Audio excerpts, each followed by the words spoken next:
Esta semana en Bioemprendedores tenemos el placer de conversar con José Manuel Pascual, fundador y CEO de Ayo Health. Ayo es una empresa que ofrece soluciones comerciales y de marketing a laboratorios farmacéuticos para potenciar la recomendación y prescripción de médicos, farmacéuticos y otros profesionales sanitarios, así como farmacias. Además, mediante sus divisiones Ayo Talent y Ayo Academy, ofrecen soluciones integrales para la industria farmacéutica, biotecnológica y de la salud, combinando la captación y fidelización de talento con la formación especializada en áreas clave como ventas, marketing y asuntos regulatorios, entre otros. Escucha este episodio donde José Manuel nos dará una auténtica clase magistral sobre la parte comercial de la industria farmacéutica y en especial la visita médica, y repasaremos su increíble trayectoria como CEO de distintas multinacionales del sector. Y recuerda, si no lo has hecho todavía, suscríbete y valora nuestro podcast en YouTube, Spotify, iVoox y Apple Podcast y compártelo con tu red para ayudarnos a convertir Bioemprendedores en la comunidad de emprendedores en salud más grande de habla hispana. ¡Empezamos! Solutia Life Sciences es la división de consultoría de selección especializada en perfiles del ámbito Life Science y Healthcare. Nuestro foco se basa en la detección, reclutamiento y selección para los sectores Pharma, Biotech, MedTech y Sanitario. Solutia Life Sciences. Soluciones al servicio de la salud. Bienvenido a Bioemprendedores. Bioemprendedores, el podcast líder sobre emprendimiento en el ámbito de la salud, la biotecnología y las tecnologías médicas. Con Rosendo Garganta.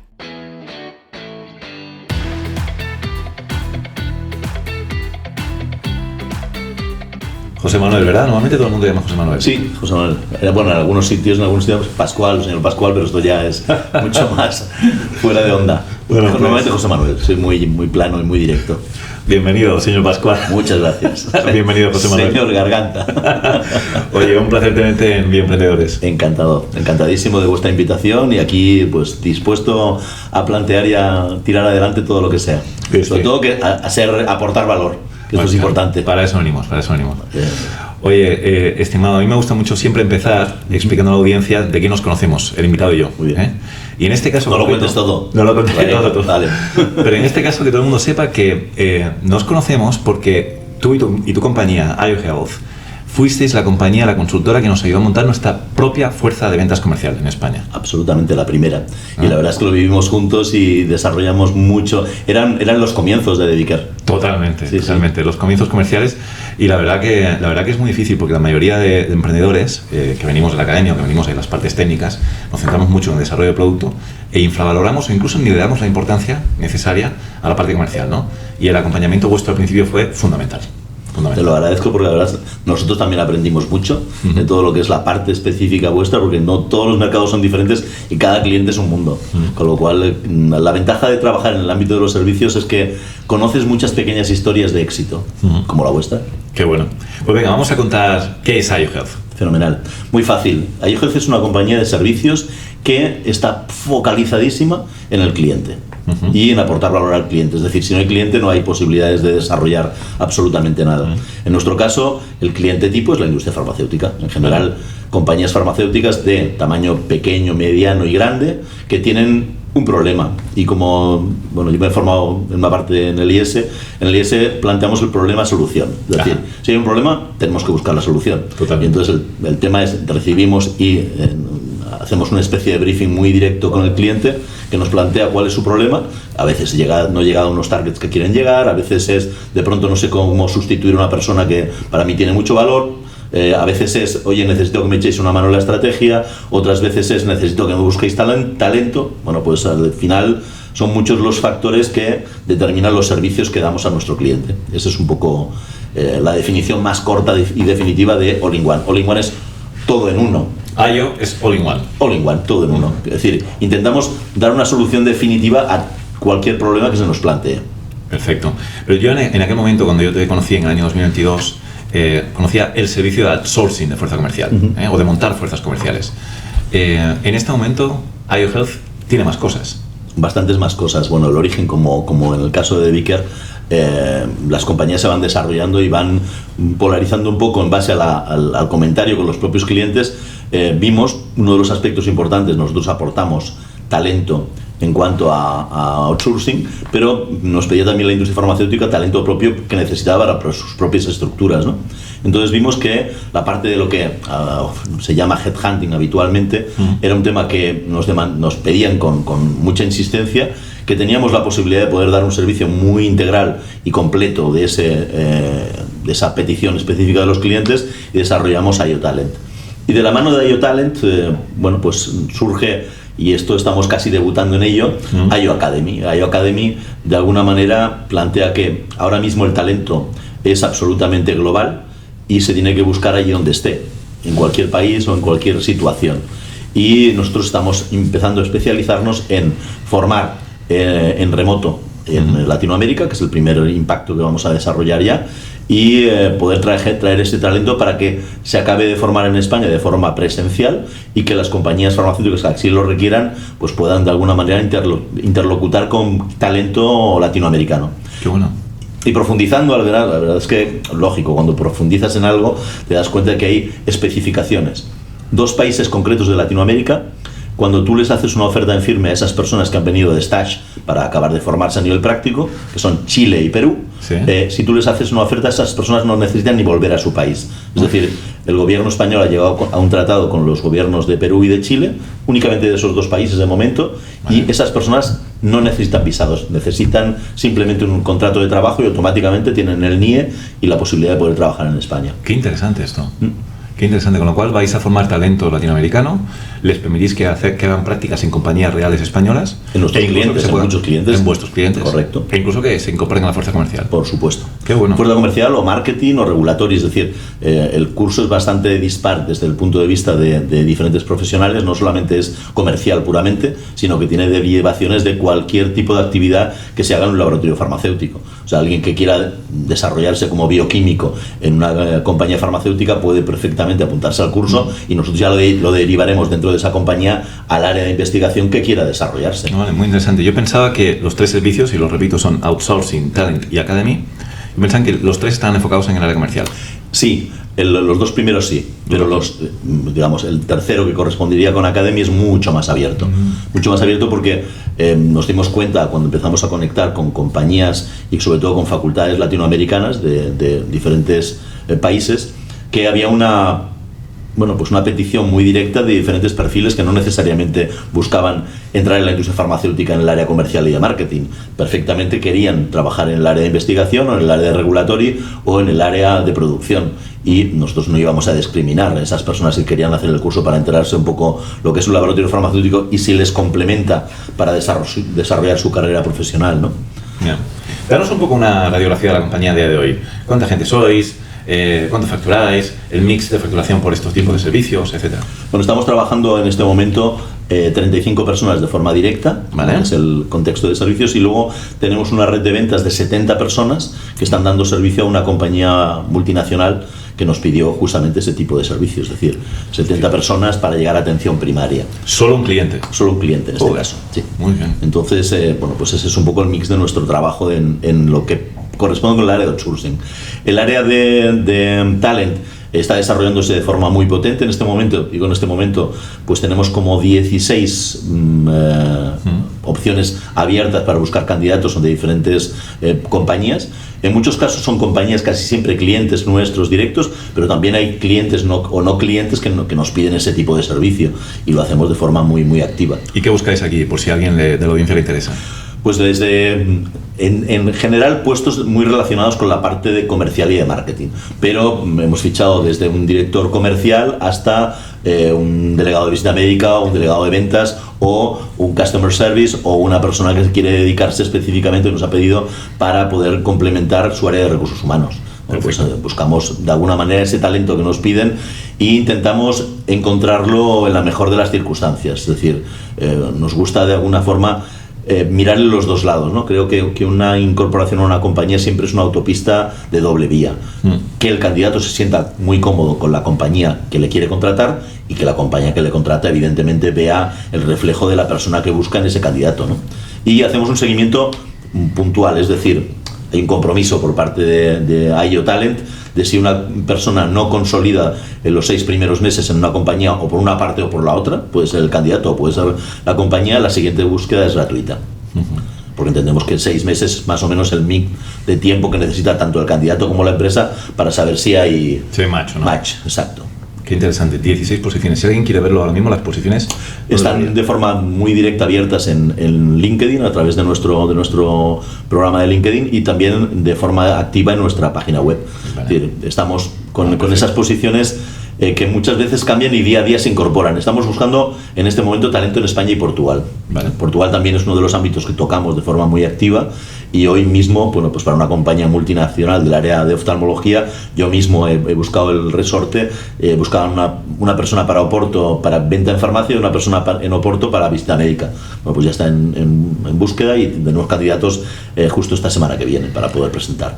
Una de las cosas que me llama mucho la atención de vosotros, desde el primer momento, antes incluso que tuvierais el servicio de Talent, es la base de datos que tenéis, la cantidad de teléfonos que tenéis, y enseguida podéis reponer a un visitador médico, ¿no? Yo creo que forma parte del valor, entre comillas, que nos salen los números de la compañía. Ya sabes que en la compañía salen básicamente las cifras, evidentemente la facturación que me preguntabas, el EBITDA, pero no salen cosas que son para nosotros mucho más importantes. Es decir, nos ha costado 10 años construir una base de datos que en muchos casos parte desde, bueno, pues en vuestro caso, urología, que es un tema importante para vosotros, pero dermatología, atención primaria. Es decir, empezamos a tener una base de datos de más de 50.000 médicos y de las 23.000 farmacias que hay en España, más o menos. Esto lo tenemos bastante bien orientado. Y además de visitadores médicos. Sí, además visitadores médicos, sí. Ese es el que punto. Si la compañía necesita un visitador médico rápido para Madrid, pues enseguida podemos hacer varias llamadas y encontrar rapidez absoluta. Es decir, intentamos tanto si es un tema que tú quieres incorporar directamente a tu compañía, como si quieres hacerlo a través nuestro. Es un servicio que, bueno, hay una compañía de este área del sector de Sant Cugat que nos pidió, oye, yo quiero que todas las personas que entren en mi área comercial primero hagan un pequeño stage de 6 meses en IO, y una vez hayan pasado los mínimos que para mí son irán pasando a la compañía a nivel directo. Y lo único que establecemos es un poco como el Barça y la Masía. Es decir, si alguien se ha formado en la Masía, tenemos derecho a cobrar una cantidad básicamente por la formación que le hemos dado y por la selección, que no es nada disturbante en absoluto, sino que es un planteamiento muy, muy abierto. Y nos parece un planteamiento interesante, porque muchas veces entran demasiadas personas en la selección de una persona. Eso hace que el proceso sea muy lento, y a veces hay necesidad específica de cubrir una zona porque lo tienes descubierto, porque los médicos no los estás atendiendo, porque las farmacias no las estás atendiendo, y la rapidez es vital. Si lo tiene que ver el jefe regional, el jefe de ventas, el director comercial y el gerente de la compañía, que muchas veces es así, más el director de recursos humanos, tienes 5 personas para poder hacer entrevistas. Y las agendas de todo el mundo echan humo y es muy complicado. Bueno, pues es mucho mejor, oye, asumimos la responsabilidad, fichamos a esta persona porque creemos que está en tu perfil, la asumimos nosotros durante 6 meses pagándonos tú el correspondiente salario, etcétera, etcétera, nuestro margen, y si tú verdaderamente te das cuenta que esa persona representa los valores de The Vicar, entonces la fichas. Qué bueno. Y entonces no hay problema, es decir, ya es una persona que ha trabajado contigo. Y si no da estos valores, automáticamente tú no tienes ningún coste más allá de que nosotros la pongamos y te pongamos a la persona a tu disposición. Yo creo que es interesante, no es una fórmula habitual, pero creo que aporta valor. Sí, totalmente. Vale, háblanos de la facturación, de márgenes, etcétera. Estamos alrededor de 3 millones de euros de facturación, hemos crecido mucho en los últimos años. Estamos muy dependientes de si hay grandes números de personas que están, es decir, el hecho de que nosotros podamos tener pues 37 personas en este momento asociadas, más un proyecto de 70 personas, nos aporta facturación. Claro. Es muy voluble, es decir, podría decirte que el año que viene a lo mejor estamos en 5 o en 6, o estamos en 2,5. Claro, este es el problema de los servicios en general. Claro. Pero en vuestro caso particular, porque claro, un único servicio de 70 personas puede generar un volumen de facturación muy alto, y el año que viene no continúa. Correcto, eso nos ha ocurrido en nuestra historia, pequeña historia de 10 años, en 3 o 4 ocasiones, más unido a lo que hemos vivido todos en común, que ha sido el COVID, que nos puso pues al borde de los caballos, por decirlo de alguna manera. Tuvimos que reinventarnos, no tuvimos que hacer ERE, tuvimos que desarrollar la mentalidad de formación en remoto, que era un poco lo que sabíamos hacer, y enseñarlo a laboratorios farmacéuticos que no lo sabían hacer, y eso nos salvó. Es decir, nos planteó, hicimos más de 600 formaciones en ese periodo de personal que estaba en su casa, que se estaba subiendo por las paredes porque no sabía qué hacer ya con los ficheros, les había dado la vuelta 7 veces a los ficheros, y nosotros dábamos una formación muy directa, muy humana. Yo siempre he tenido en mi mente el equilibrio entre la emoción y el rigor que tiene que existir en cualquier compañía o en cualquier proyecto, ¿no? Muchas compañías tienen mucha emoción y poco rigor. Hay compañías que tienen mucho rigor y poca emoción, más peligroso, y hay compañías que lo tienen equilibrado, que es como yo creo que tiene que estar, ¿no? Y siempre nos ha preocupado ese ratio. Hay ratios que son mucho más económicos o mucho más de ámbito específico en cuanto a ventas o número de visitas, pero a mí el ratio rigor-emoción me llama mucho la atención porque sé que aporta mucho valor, que haya un compendio bueno de las dos cosas. Qué bueno, qué bueno. Es una reflexión súper interesante. Oye, me imagino que si estos 3 millones de facturación que tenemos a día de hoy, que el año que viene puede cambiar y que el año anterior también podría ser completamente diferente, si hago un split entre las 3 servicios, la gran mayoría está en outsourcing todavía hoy. Sí.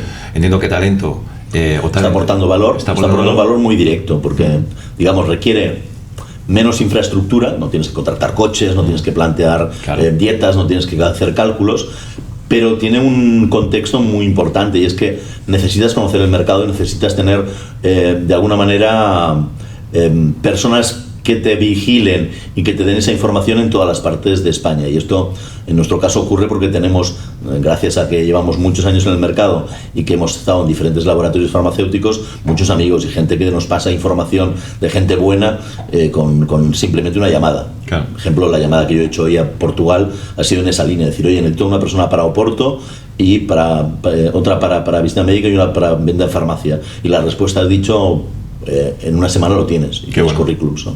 Entonces ese es un valor diferencial. Aporta, digamos, mucho valor la parte de outsourcing, pero aporta un creciente valor talent. Está por ver el planteamiento de Academy. Academy además no está montado, no está desarrollado solamente para ser un segmento rentable. Está para que de alguna manera tenga un valor añadido a la compañía desde el punto de vista de marca comercial. Academy creo que nos aporta mucho charm. Prestigio, diferenciación, acciones, el conocimiento de la marca a nivel internacional, todo esto nos aporta Academy. Este episodio está patrocinado por Perdigo Medical, la ingeniería de diseño y desarrollo de producto líder en medical devices. Perdigo cuenta con un laboratorio de I+D propio y un sistema de la gestión de la calidad certificado a ISO 13485, garantizando la calidad y agilidad que tu startup necesita. Si quieres desarrollar hardware innovador, contacta con Perdigo Medical. Claro, es que de hecho y voy a ir picoteando entre los diferentes servicios, pero si me voy a Talent, que es un servicio de headhunting, sobre todo en las áreas comerciales y de marketing, por aquí ha pasado, de hecho, el fundador de Solutia, uno de los fundadores de Solutia, que es una compañía de headhunting también en el sector salud, y le hacíamos un poco de challenge, otros CEOs que habían pasado por aquí en una tertulia. ¿Cómo te diferencias en un servicio tan comoditizado como el headhunting, donde a los clientes nos da la sensación que todos son exactamente igual, ¿no? Y donde todo es a éxito y donde todos ofrecen una garantía, o sea, ¿cómo te diferencias ahí para que el cliente perciba que Ayo realmente es diferencial versus Michael Page o cualquier otro, ¿no? Primero hay un compromiso, el compromiso de que de alguna manera entendemos y fichamos, es decir, plantéate un poco, Rosendo, como si estuvieses hablando de elegir el novio de tu hija. Ya, ¿vale? Bueno, esta me la apunto. ¿Vale? Pues evidentemente te va a importar mucho que ese novio de tu hija aporte unos valores a la familia. Bueno, nosotros lo hacemos un poco de esa forma, es decir, nos gusta visualizar al candidato, no pasamos a nadie que no pase por manos expertas o por ojos expertos. La tecnología nos ayuda mucho porque evidentemente si hay una persona en Málaga, pues antes a lo mejor tenías que hacerla venir para que, claro, tener una llamada telefónica solo. Ahora podemos ver al candidato, cómo se prepara la entrevista, si mueve las manos, si no mueve las manos, si te mira a los ojos, si no te mira a los ojos, si detrás tiene un cuadro de Dalí o si detrás tiene tal. Es decir, la forma y el modo ha evolucionado mucho, ¿no? Todo lo que es la forma de hacer las entrevistas. Y también nos guiamos mucho en cuanto a que tenemos la facilidad de poder preguntar de forma muy rápida y muy directa a personas que han trabajado con esa persona durante su vida profesional. Es decir, pongo ejemplos, ha trabajado en Bayer, pues le llamamos de forma directa a la persona de Bayer, que sabemos que nos va a dar esa referencia de forma muy activa. Por tanto, yo diría que nos diferenciamos muchísimo, porque el contacto es un contacto de amigo directo. Es decir, si alguien ha trabajado y me pone en el currículum que ha trabajado en De Vicker, pues yo llamo a Rosendo y le digo: oye, Rosendo, ¿qué tal? Claro. Y tú me vas a decir de forma directa qué tal, porque tenemos amistad suficiente. Y eso ocurre, afortunadamente, en España hay unos 400 laboratorios, más o menos. Este es el target completo de laboratorios farmacéuticos. Y yo diría que ocurre al menos en una tercera parte, que tenemos una persona siempre para interlocutar, que no necesariamente tiene que ser el área de recursos humanos, puede ser directamente el director comercial que trabajó con él o el gerente de área que trabajó con él. Entonces, a ese nivel, pues creo que contesto tu pregunta. Es muy diferente. Somos rápidos, nos gusta meter en nuestra familia gente que estaría comiendo en nuestra mesa el día de Navidad, y por tanto buscamos personas que sabemos que para nuestro cliente van a darle el resultado que quieres, y entre comillas no tenemos ninguna varita mágica, y esto lo hablábamos justo antes de la entrevista Rosendo y yo, para poder decir: oye, ¿qué es lo que tiene que tener un candidato para que permanezca en una compañía? Pues tiene que amar el proyecto. Si no ama el proyecto, tenemos un problema, Houston. Si esa persona no tiene al laboratorio como su bandera y su logo como algo verdaderamente propio, va a estar buscando la mejor oferta. Y esto ya no te lo vamos a proponer. Si encontramos gente de ese perfil, o intuimos gente de ese perfil, no te lo vamos a proponer. Pero ¿cómo se detecta? Mira, ya que has tocado este tema, y que es un tema que me afecta directamente y que le afecta a muchas compañías, ¿cómo detectas a estos candidatos? Porque todo el mundo, además, son candidatos que, para que la audiencia se sitúe, el vendedor es un candidato que se sabe vender, por eso es un vendedor, ¿no? Y tiene el don de la palabra, sabe decir muy bien los keywords que estás buscando. ¿Cómo diferencias a aquel que ama un proyecto de aquel que no lo ama? Bueno, el que ame el proyecto tiene que ser una de los inputs que tú le tienes que dar en el welcome pack de entrada, ¿vale? Es decir, la gente no ama de pronto un proyecto cuando entra. Es decir, a través de la sintonía que tú estableces dentro de tu compañía, una compañía ama o sea, una persona ama más tu compañía o menos. Esto se hace con el tiempo. Vale. Pero en el planteamiento previo, yo creo que los currículums hablan más de lo que parece. Es decir, el currículum te está hablando. El hecho de que tú sepas interpretar el currículum o no, ya es un poco, cuando ha pasado tanta gente por tus manos. En mi caso, profesionalmente, he tenido que hacer muchas entrevistas, he tenido que hacer mucha selección de personal, pues tienes ese punto, de ese tacto, que sabes si una persona va a consolidar o no en un proyecto. Y sobre todo si es culo de mal asiento, porque en muchas ocasiones pues hay gente que cambia básicamente porque le gusta cambiar. O sea, hay cambiadores profesionales.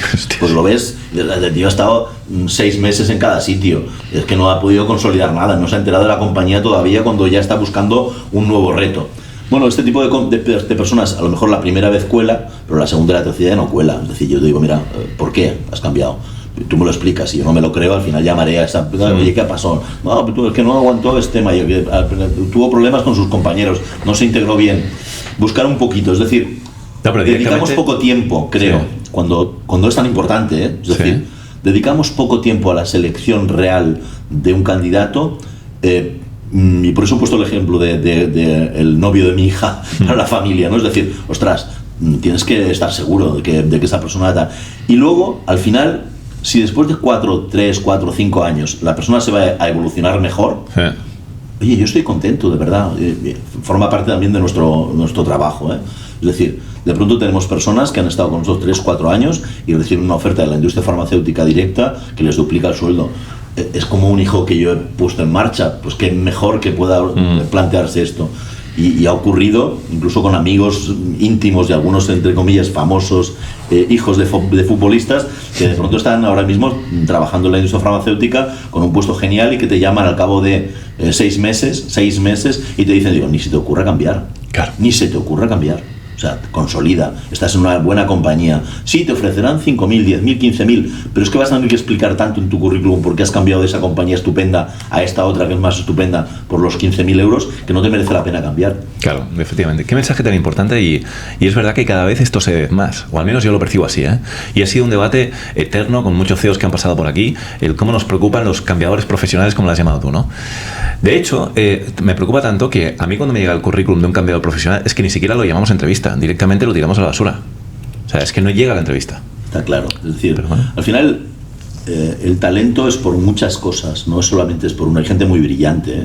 Yo, como tú decías, he encontrado en mi camino vendedores profesionales fantásticos, pero que en ciertas circunstancias llegan a situaciones un poco kafkianas. Es decir, que, bueno, nunca puedes estar seguro al 100%, lamentablemente, pero tienes que tener un porcentaje alto de cuidar a las personas. Yo siempre digo, cuando nos tenemos que poner serios, nos ponemos serios, pero cuando tenemos que celebrar, siempre hay cava en mi nevera. Qué bueno. Siempre hay cava en mi nevera. ¿Por qué? Porque hay pequeñas cosas que hay que celebrar todos los días. No pasa nada por celebrar. No puede ser esto una celebración cada 15 minutos, pero yo creo que hay hitos que pasan desapercibidos o que se celebran o no se celebran, que hay que celebrarlos con tu gente, desde la persona que está abajo en recepción hasta la persona que prepara los paquetes. Y es bueno hacerlo cuando hay que hacerlo. Y cuando no, y hay que ponerse las pilas, la gente entiende que, oye, ahora toca el momento de ponerse las pilas. Y eso siempre ha sido así, ¿no? Ayer mira, hacíamos una presentación ahí de temas de inteligencia artificial y yo envié 3 o 4 tips, pero uno muy concreto. Nosotros, que estamos muy acostumbrados a entrar en diferentes compañías, tenemos ahora mismo alrededor de 20 o 22 clientes activos, con lo cual son 20 proyectos de importancia para muchas compañías, y esos 20 o 22 proyectos tienen climas diferentes, ¿no? A mí el clima de la compañía siempre ha sido un tema que me ha preocupado y me ha ocupado las dos cosas. Es decir, de la compañía cliente. Sí, de la compañía cliente, incluso de las compañías que yo he dirigido. Es decir, creo que un clima apropiado y positivo en una compañía hace como 4 o 5 puntos de rendimiento plus que una compañía en la cual no te preocupe eso. ¿Vale? Es decir, por eso decía un poco el planteamiento de la balanza entre rigor y emoción, ¿no? Y algo que yo planteaba ayer era, hay mucha diferencia entre quien lo tiene claro y tiene foco en dónde quiere ser líder y cómo quiere ser líder, a compañías que están picoteando un poco de todo, pero que intentan vender de todo. Vender de todo para mí es vender de nada. Claro. Y si no se te reconoce por una bandera clara y definitiva, el mensaje que estás enviando al mercado y al sector es un mensaje un poco distorsionado. Para un target como el vuestro, pongo el ejemplo vuestro que estamos aquí, ¿no? Es decir, si tú estuvieses tocando urología y tocases también dermatología y neurología y psiquiatría y ginecología, al final uno no sabría exactamente qué es de Vicker. Exacto, alumno de todo y maestro de nada. Exacto, ese es el punto. Entonces, en las compañías que lo tienen claro y hay foco, te das cuenta de que funciona. Qué bueno. Yo pongo un ejemplo. En mi vida profesional he estado 15 años dirigiendo una compañía potente que está en el sector y que yo creo que una compañía admirada como ISDIN, y tuvimos muy claro que el foco era fotoprotección y que no podía pasar desapercibido absolutamente nada que ocurriese en el mundo que tuviese que ver con fotoprotección sin que nosotros estuviésemos ahí. Desde la textura hasta el principio activo, pasando por el factor de protección y pasando por todo lo que hubiese que pasar. Y puede ser que el proveedor de servicios que te da el nivel estuviese en Indonesia o en Japón o en Oklahoma, pero tú tienes que estar ahí, el primero. Y eso es lo que yo llamo bandera y foco. Es decir, bandera porque tienes claro hacia dónde vas y foco porque toda la compañía está trabajando absolutamente en definitiva para hacer que el improve sea lo más alto posible. Y qué buen paralelismo esto con la carrera profesional, ¿no? El plan de negocio de una compañía tiene que tener foco y tiene que tener dirección y tiene que tener una estrategia clara, pero también lo tiene que tener el plan de carrera de un profesional. Si tú picoteas entre compañías o picoteas entre sectores o picoteas entre las terapéuticas, no vas a ningún sitio. No llegas. Qué bueno. Pero además que es una pregunta que nosotros hacemos muy a menudo, Rosendo, a candidatos que están debutando en la industria farmacéutica. Y hay poca gente que lo tenga claro. Hostia, nada. Muy poca gente que lo tenga claro. Independiente de dónde comience, ¿eh? O sea, yo comencé muy joven en la industria, pero y me di cuenta enseguida, me di cuenta al cabo de una semana, yo no quería, es decir, la conversación era con mi padre y le dije con 16 años, con todo mi morro, que no quería seguir estudiando. Hostia, te pegó una colleja. No, ni me miró, es que ni me miró, fue peor que una colleja, porque una colleja es una actividad, ¿no? No me miró. Me dijo, esta tarde vienes de nuevo a mi despacho y te lo replanteo yo. Entré en su despacho y me dijo, tenía contacto con la industria farmacéutica, había trabajado en una compañía del grupo Bayer que se llama Nendrot Metzler, y yo de hecho nací en Alemania porque él estaba en Alemania, y me dijo, comienzas mañana a las 7 de la mañana en laboratorios láser. Y yo no me esperaba eso, evidentemente. justo al cabo de una semana y media de trabajar en láser, le dije, oye papá, yo creo que tengo que seguir estudiando, pero como la compañía es de 7 a 3 de la tarde, yo voy a estudiar por la tarde. Es decir, mi padre consiguió de una tacada 2 cosas. Una, que empecé a trabajar muy muy joven, pero segundo, que siguiese estudiando. Y no he hecho otra cosa desde entonces. Estudiar, trabajar. Ahora doy clases en la universidad. Ha cambiado un poco el planteamiento, ¿no? Pero qué bueno, me gusta el planteamiento de tu padre, porque además te dirigió, Sí. En cierto sentido te dirigió, porque te podía haber gritado, te podía haber pegado una colleja, te podía haber prohibido, hubieras hecho lo que te hubiera dado la puñetera gana y hubieras buscado un trabajo de mala muerte en cualquier lugar, ¿no? Y al final, mira, qué bien, qué hábil. estuve 10 años, entré en algo que ayer comentaba también en la charla de inteligencia artificial, ¿no? Claro, que todo el mundo piensa que el ordenador ha existido toda la vida. Y no es así. Es decir, antes nos comunicábamos, sobre todo en el interior de la compañía, Láser tenía 6 plantas, y en esas 6 plantas había un montón de áreas y departamentos que mediante escritos a mano, en sobres o a máquina, manual, enviaban pues memorándums a unas partes y otras, y yo era el niño que repartía el correo, es decir, con un carrito como los de Carrefour, hacía 4 veces el correo de las 6 plantas con todos los sitios, recogía los sobres y los volvía a repartir de forma directa, y así comunicábamos. Era bandeja de entrada y bandeja de salida. Esto en láser. Esto en láser, sí, sí. Hostia, eras el que repartía el correo, ¿eh? Nada de fuerza de ventas, nada de tal. Absolutamente, o sea, era el niño del correo. Qué bueno. Durante pues alrededor de 3 meses, una cosa así. Luego ya pasé a contabilidad internacional a estudios de mercado. Estuve en la mili trabajando ya en venta, en visita médica. Compatibilizaba en Cáceres el fútbol, que era otra de mis pasiones, con la visita médica. Y me hizo una oferta al Betis Deportivo, jugando en el Cacereño. Yo jugaba en Cáceres. ¿Qué dices? Y mi padre apareció en Estela. Yo dije, me hace una oferta al Betis Deportivo. Yo trabajaba en láser, estaba tal. Y me dijo, tu futuro, José Manuel, está en la industria farmacéutica, no está en el fútbol. Y le hice caso. Y bueno, pues tenía razón. Evidentemente no hubiese sido Lamine Yamal seguro. Pero te lo has planteado 1000 veces, ¿eh? Sí, bueno, pero son momentos encrucijadas, ¿no? Yo creo que al final el planteamiento de mi padre, pues ya digo, estuve 10 años en láser, salí como product manager, me hicieron una oferta, recibí un consejo de una persona que todavía cuando coincido con él en algún foro, porque ha sido director general de varios laboratorios farmacéuticos, y me dio el mejor consejo de mi vida con 26 años. Me dijo, mira, José Manuel, ya te hemos enseñado todo lo que sabemos aquí en láser, no sabemos más. Para poder aprender más tienes que salir, y para salir te ofrecen, perfecto, esta compañía es una multinacional, vas a aprender un montón. Qué bueno. Y dije, oh, qué bien, ¿no? Yo iba a negociar sueldo y salí con la carta de despido que me voy. Bueno, bien, al final el planteamiento es ese, es decir... Pero saliste después de 10 años habiendo bebido láser, ¿eh? Que esto es muy importante. 10 años de trabajo y de poder aprender de forma lenta y profunda cada una de las posiciones en las que estuve. Tuve la suerte de estar en muchas posiciones y darme cuenta que de alguna manera pues el mercado es un contexto difícil, que hay que competir, y bueno, pues habían muchos más datos, entre comillas, específicos que hay ahora en muchos temas, porque antes cuando ibas a IMS te daban todo el libro completo y podías ver todos los mercados de una manera brutal. Ahora no, ahora cada IMS te clava con cada uno de los, ahora es IQVIA te clava con cada uno de los apartados que tú buscas, ¿no?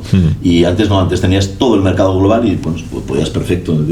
Mi estancia en estudios de mercado fue fantástica, porque me divertía un montón viendo cualquier tipo de mercado, tanto dermocosmético como de OTC como de ámbito medicamento, o sea que bueno. Mira, no sabía esto, yo no sabía que existían estos libros de total mercado. Completo, es decir, se llamaba Evolución del mercado farmacéutico, era un libro negro, que los que nos estén escuchando y pertenezcan a la industria lo tendrán perfectamente definido, y tenías todo el mercado global impreso, cada mes, cada 45 días, igual que ahora, pero ahora te limitan de forma directa la información y te la cobran a precio de diamantes de Johannesburgo, y antes el planteamiento era, tú pagabas un pastón también, pero tenías toda la información para crear tus mercados, tus temas. Nosotros teníamos en ese momento muchos productos y por tanto había que seguir muchos productos, la evolución de tus productos y la de tu competencia, ¿no?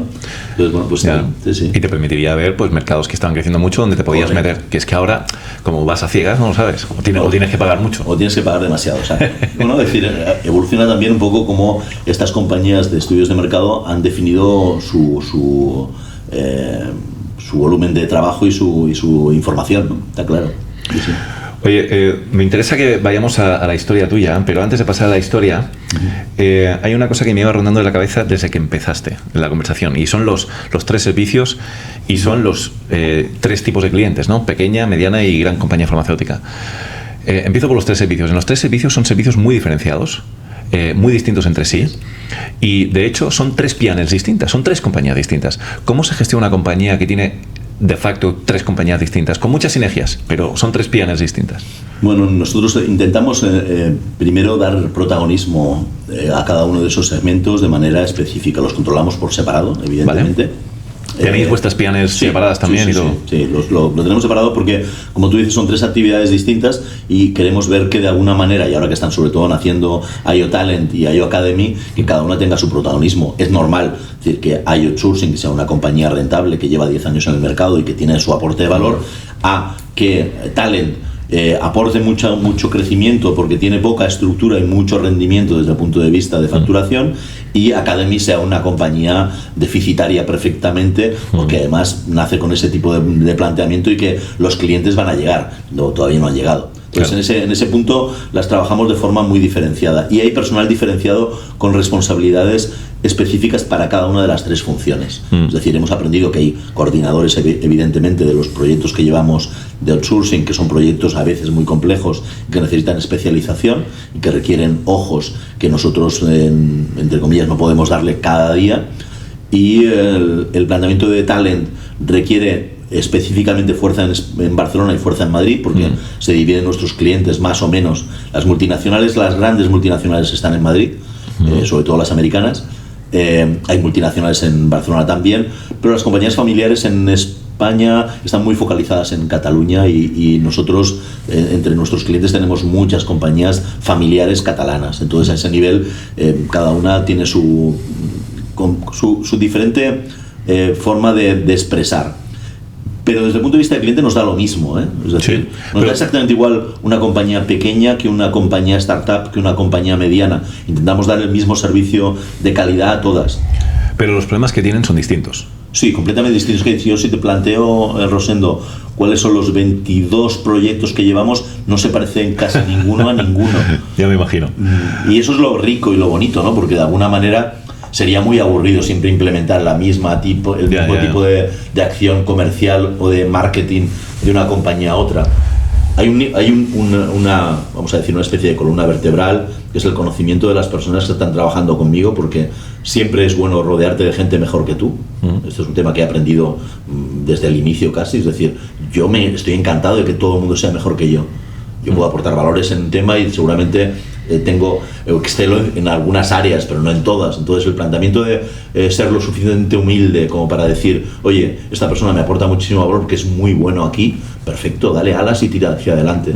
Tengo gente muy buena conmigo, eso es muy importante, siempre, porque al final pueden resolver problemas a lo mejor diferente a lo como yo lo enfocaría, pero perfectamente en la línea de lo que espera el cliente, ¿no? Y al final lo que buscamos siempre es que el cliente esté satisfecho y repita o tenga intencionalidad de volver con nosotros. Hay clientes que estuvieron en el inicio, hicieron una especie de guadiana durante un tiempo y han vuelto con otras actividades o con otros temas. Lo que sí intentamos siempre un trato muy personalizado, muy directo, muy de mirar a los ojos, de intentar resolver de la mejor manera posible y de poner personas al frente, sobre todo los supervisores, que son claramente personas importantes, gente que tenga experiencia. Y la verdad es que estamos muy satisfechos con ello. No tenemos demasiada rotación en esas áreas. Intentamos pagar bien a la gente que trabaja con nosotros o dentro de un ámbito que tal. La industria farmacéutica es muy competitiva. Sí, el salario es muy competitivo. En salarios tienes que ir con mucho cuidado porque gente que de pronto pues le has dado tu primera oportunidad, que han respirado contigo, que tienen claro la bandera que decíamos antes y el escudo, pues de pronto, claro, pues si les doblan el sueldo hay poco que hacer, es decir, claro, darle una palmadita en la espalda y decirle, chico, que tengas mucha suerte y no te olvides que De Vicker fue tu debut en la industria farmacéutica. Sí, y pasa mucho, en esta industria pasa mucho que hay, el salario es muy competitivo, pero es que los animales que compiten en el mercado son animales muy distintos, ¿no? Una compañía como De Vicker y una compañía como Pfizer no se parecen en nada, pero estamos en el mismo mercado y competimos por el mismo talento, ¿no? Esto es un tema que siempre nos preocupa. Pero oye, quiero profundizar en esta parte de outsourcing, primero porque es vuestro servicio más importante. Es con el servicio que empezáis. Y también porque aquí pasan muchos emprendedores que están llegando al mercado, tienen que montar sus primeras fuerzas comerciales y van un poco perdidos. Y siempre hablamos aquí de montar tu propia fuerza comercial in-house, y hablamos también de incorporar o encontrar distribuidores, pero nunca hablamos de fuerzas comerciales externas, ¿no? Entonces es un tema que me gustaría profundizar un poquito más, tanto desde el punto de vista de la startup como también desde el punto de vista de la empresa grande. Y empiezo por la grande para acabar en la startup, ¿vale? En la grande, yo entiendo que la grande ya tiene sus propias fuerzas comerciales. Sí. Entonces, ¿cuál es el pain que tiene la grande y qué es lo que va a buscar en un IO Health? Mira, te pongo un ejemplo de una grande que estamos trabajando ahora mismo, llevándole todos sus productos maduros. Productos maduros, esto es muy... Vale, ya no quiero invertir con mi propia fuerza comercial en productos maduros, lo externalizo. No tengo parrilla. No tengo parrilla para poder dedicarle el tiempo que esos productos necesitan, porque mi parrilla es una parrilla, vamos a decir, mucho más moderna, con productos y lanzamientos importantes. Explica parrilla. Parrilla es básicamente las posiciones que se tienen a la hora de hablar a un médico o presentación en una farmacia de tus diferentes productos y novedades. Es decir, hay un límite, yo diría que es un límite no escrito, pero que es real, que la presentación a un médico no puede ir más allá de 3 productos, de un recordatorio. Entonces, a eso yo le llamo parrilla. Dentro de esos 4 pescados que están en la parrilla que hay que comer, pues evidentemente a lo mejor hay pescados importantes que yo tengo, que son llevan años conmigo y que es importantísimo que puedan tener espacio en la parrilla y no lo tienen. Bueno, en ese aspecto yo creo que es muy útil el utilizar estas redes externas en presencial, en remoto o en algo que se está poniendo, yo creo que cada vez más en auge, y yo creo que claramente es el futuro, sobre todo de la visita médica, que es el híbrido. Okay. Igual que tenemos coches híbridos, pues tenemos vendedores visitadores o vendedores híbridos. ¿Por qué? Porque pueden realizar una tarea importante en remoto, sí, y luego ir al Hospital del Mar o ir al hospital el 1 de octubre o desarrollar su función de forma dual. Y creo que el visitador médico del futuro deberá ser muy bueno en remoto y deberá ser muy bueno en presencial, en los 2 ámbitos. Porque en muchas ocasiones el médico nos hace un recibimiento, por decirlo así. Además tengo una anécdota para comentar que yo creo que puede causar buen tema de esto que estamos hablando, ¿no? Teníamos un laboratorio que tenía una persona trabajando en Madrid, presencial, para un target, no voy a decir cuál, y en Madrid otra, para el mismo target, y teníamos una persona en remoto, y solamente en remoto trabajando el resto de España. Y la persona que trabajaba el resto de España era un chico italiano, que tenía una dicción fantástica en español, pero que se notaba que era extranjero, y él establecía contacto en remoto, es decir, llamadas telefónicas, compartir pantalla, etcétera, con diferentes médicos de esa especialidad fuera del contexto presencial. Y él me vino a ver al despacho y me dijo: José Manuel, tengo un problema. Digo, pues, ¿cuál es el problema? Y yo voy a ver si puedo tener la solución. Me dijo: creo que mi visita remota no es tan efectiva como la de mis compañeros que están en presencial. Ajá. Y yo digo: ¿por qué lo crees? Porque creo que los médicos no me dan suficiente cancha, porque verdaderamente esto que no haya la posibilidad de tomar un café con ellos o establecer un contacto visual mucho más directo, a veces por teléfono es muy disruptivo, lo que yo les presento o les envío no creo que les tenga tanto interés. Y yo le digo: mira, se llama Cristiano. Yo: Cristiano, vas a venir al Congreso Nacional de Málaga, vas a estar con esa especialidad, van a estar tus compañeros en presencial y tú como remoto, y vamos a ver qué es lo que pasa. Bueno, el 80% de los médicos de esa especialidad que vinieron al stand preguntaban por Cristiano. Tía, qué bueno. Preguntaban por él. Y él, cuando terminó el congreso, me dijo: José Manuel, ahora sé que mi trabajo sí que tiene utilidad. Lo he aprendido aquí. Qué bueno. Digo, bueno, pues estaba claro. Es decir, no conocían a alguien que para ellos era una persona habitual. Cada 35 o 45 días establecía el contacto de una visita médica en remoto. Y era una visita médica para él con sus incógnitas y con sus sombras, como cualquiera que está estableciendo un diálogo. En muchas ocasiones también ocurre en presencial, con un médico que no sabe si realmente, a pesar de eso, te está dando o no te está dando tu espacio, tu sitio y le interesa tu producto, no. Pero en remoto, a lo mejor eso tiene un porcentaje mayor, ¿no? Y entonces él vino con unas ansias renovadas de poder volver a coger el teléfono, de volver a establecer contacto con sus médicos. Cuando les veía, ya referenciaba que se habían visto en presencial en Málaga. Pues fenomenal, estupendo. Es decir, al final encuentras que hay soluciones. ¿Se puede hacer bien todo? Sí.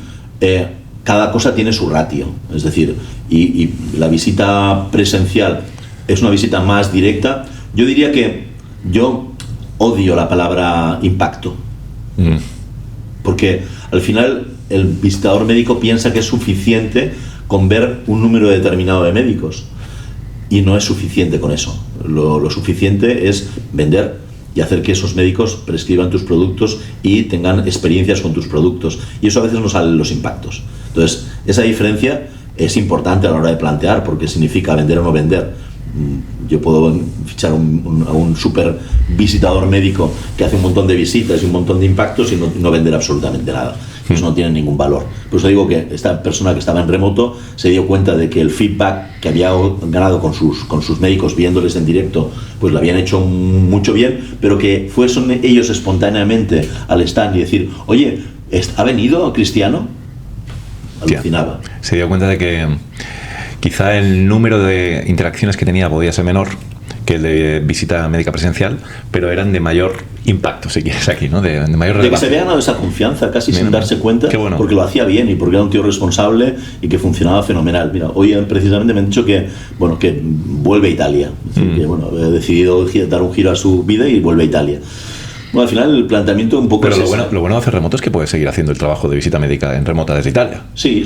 Podrías llegar a hacerlo, ¿no? Es decir, nosotros o en Latinoamérica. Hay varias personas que no es que trabajen de forma, esto que ahora se ha puesto tan de moda después del COVID, decir, oye, ¿cuántos días teletrabajas? Ya. ¿Cuántos días teletrabajas? Bueno, nosotros tenemos 2 personas en concreto de una compañía de oftalmología que trabajan todo el año desde su casa. Y solamente vienen a buscar el lote de Navidad y a la copa de Navidad y al 10º de Navidad que compartimos todos. No los vemos nunca. Ahora, evidentemente tenemos nuestros Power BI, tenemos nuestro planteamiento de ratios, su seguimiento, tal, perfecto. Hacen su trabajo bien, la compañía está súper contenta, llevamos 6 años trabajando con ellos. Perfecto, ¿para qué los quiero en la oficina? Si ellos, por sus circunstancias personales, están mejor en su casa. No pasa nada. Ningún problema.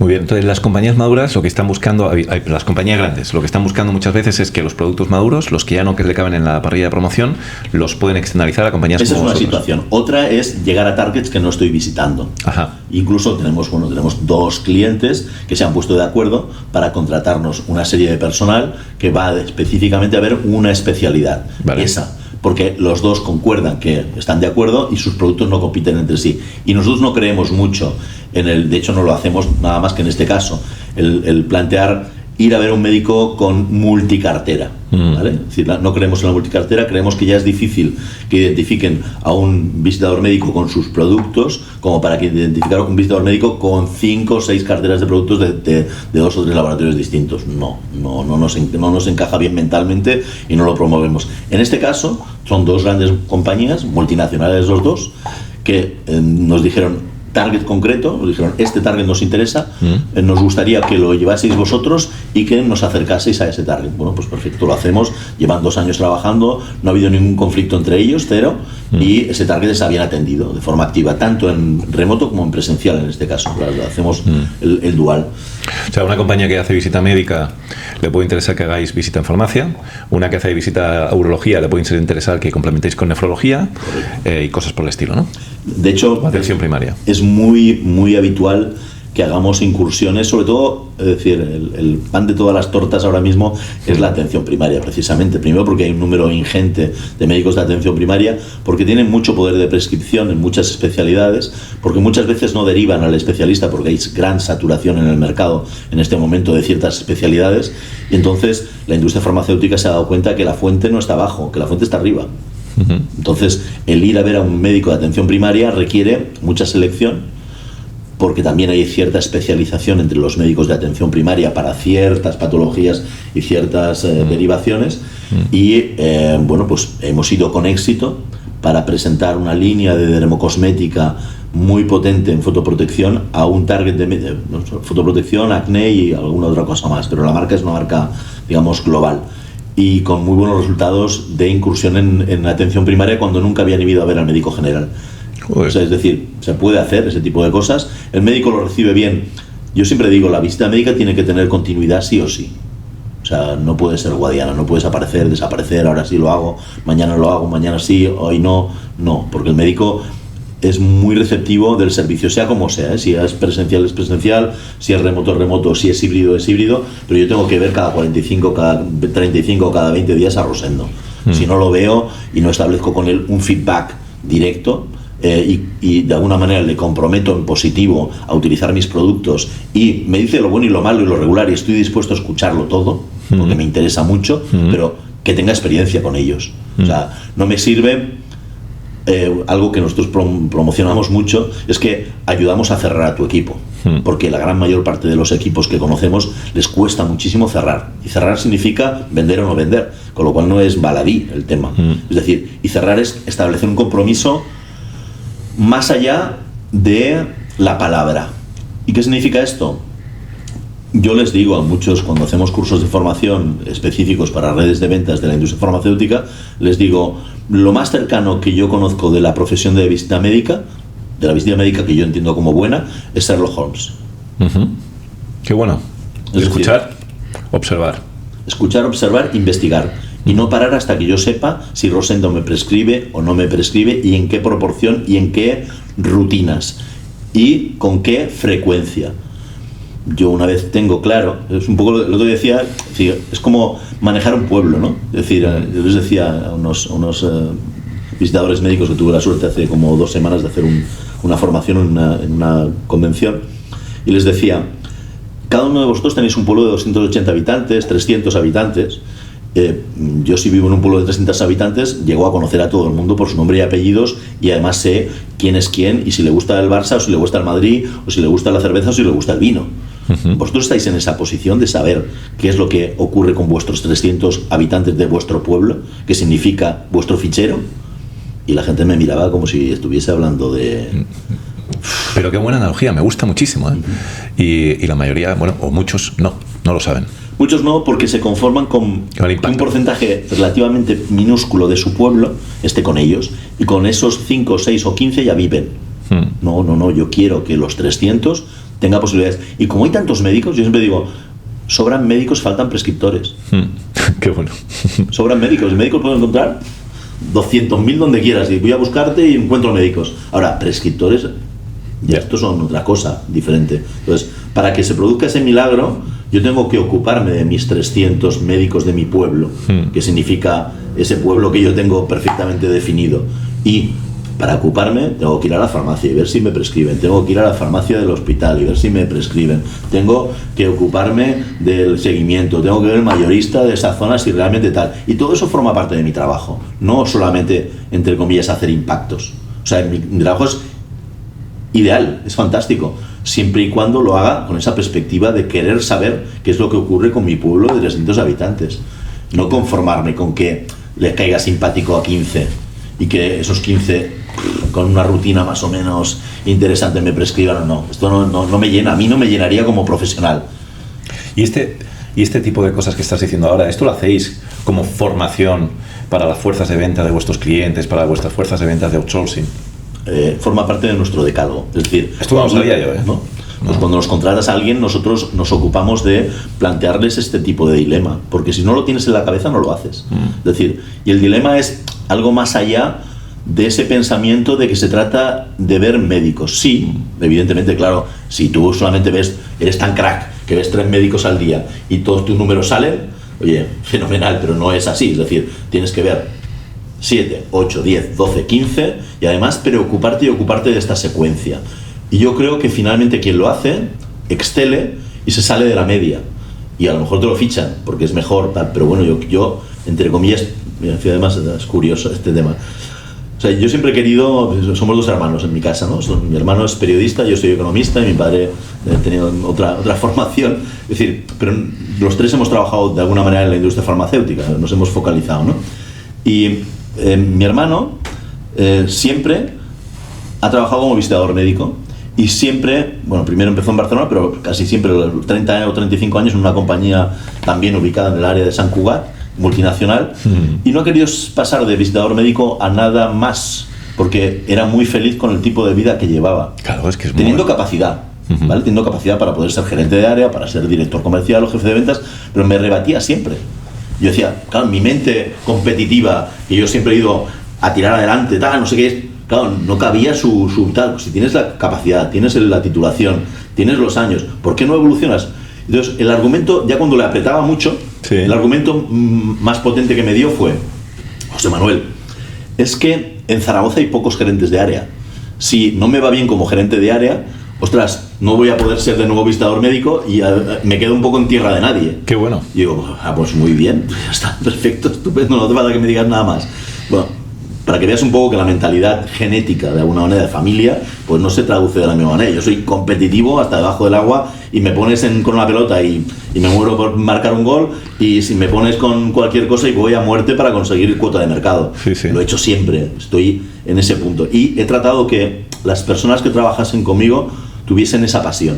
O sea, me sirve, por eso muchas veces he tenido que hacer el rebalance, es decir, le pego mucha emoción, pero también hay que tener rigor. Claro. Entonces hay que plantear ese tipo de balance. Pero es importante, es decir, implementar que la gente entienda que su trabajo tiene un halo mayor que el que se ve.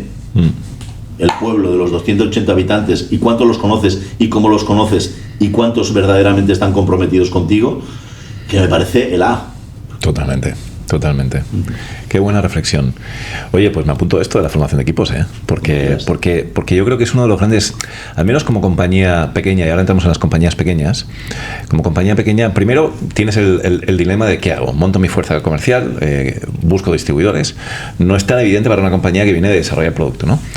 Y después, cuando ya te has atrevido a montar tu fuerza comercial, te centras en que conozcan bien tu producto.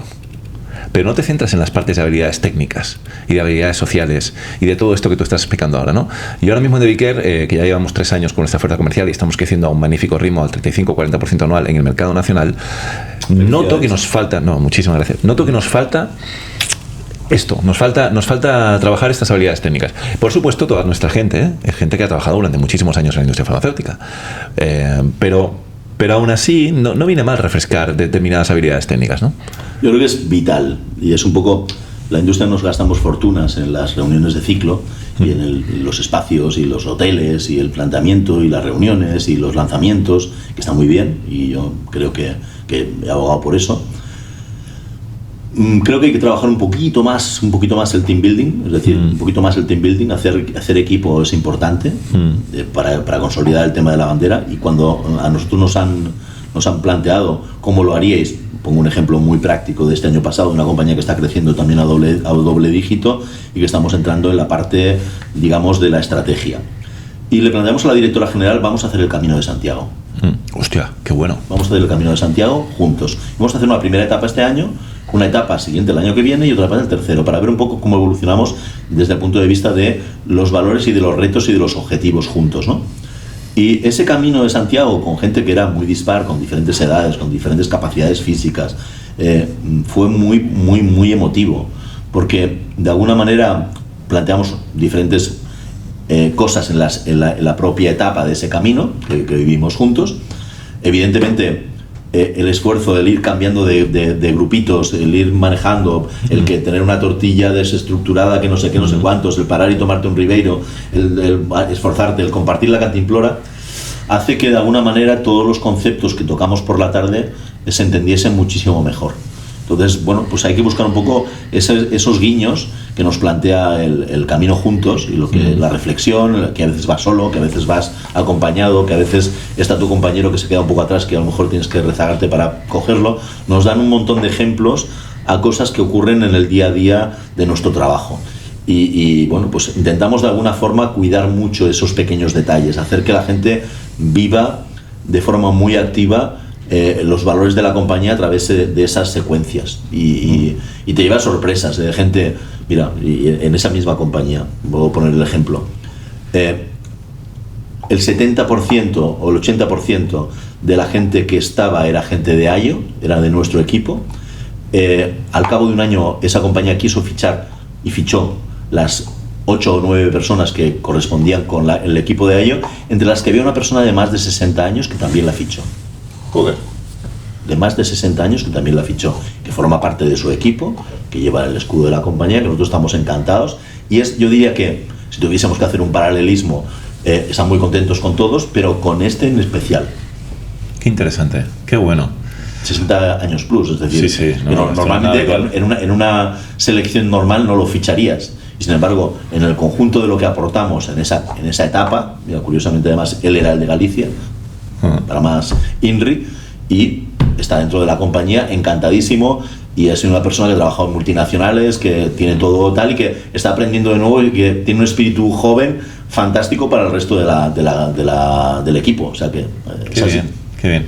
Oye, desde tu punto de vista, con toda la experiencia que tienes y en todos los laboratorios que has pasado, más los que estás gestionando ahora como empresa proveedora de servicios, ¿cuál debería ser una reunión de ciclo para una compañía? ¿Cómo se debería plantear una reunión de ciclo bien hecha? Yo diría con mucho más aporte del equipo, con menos aporte de las personas que comandan habitualmente las reuniones, que suele ser marketing y que suele ser la parte comercial.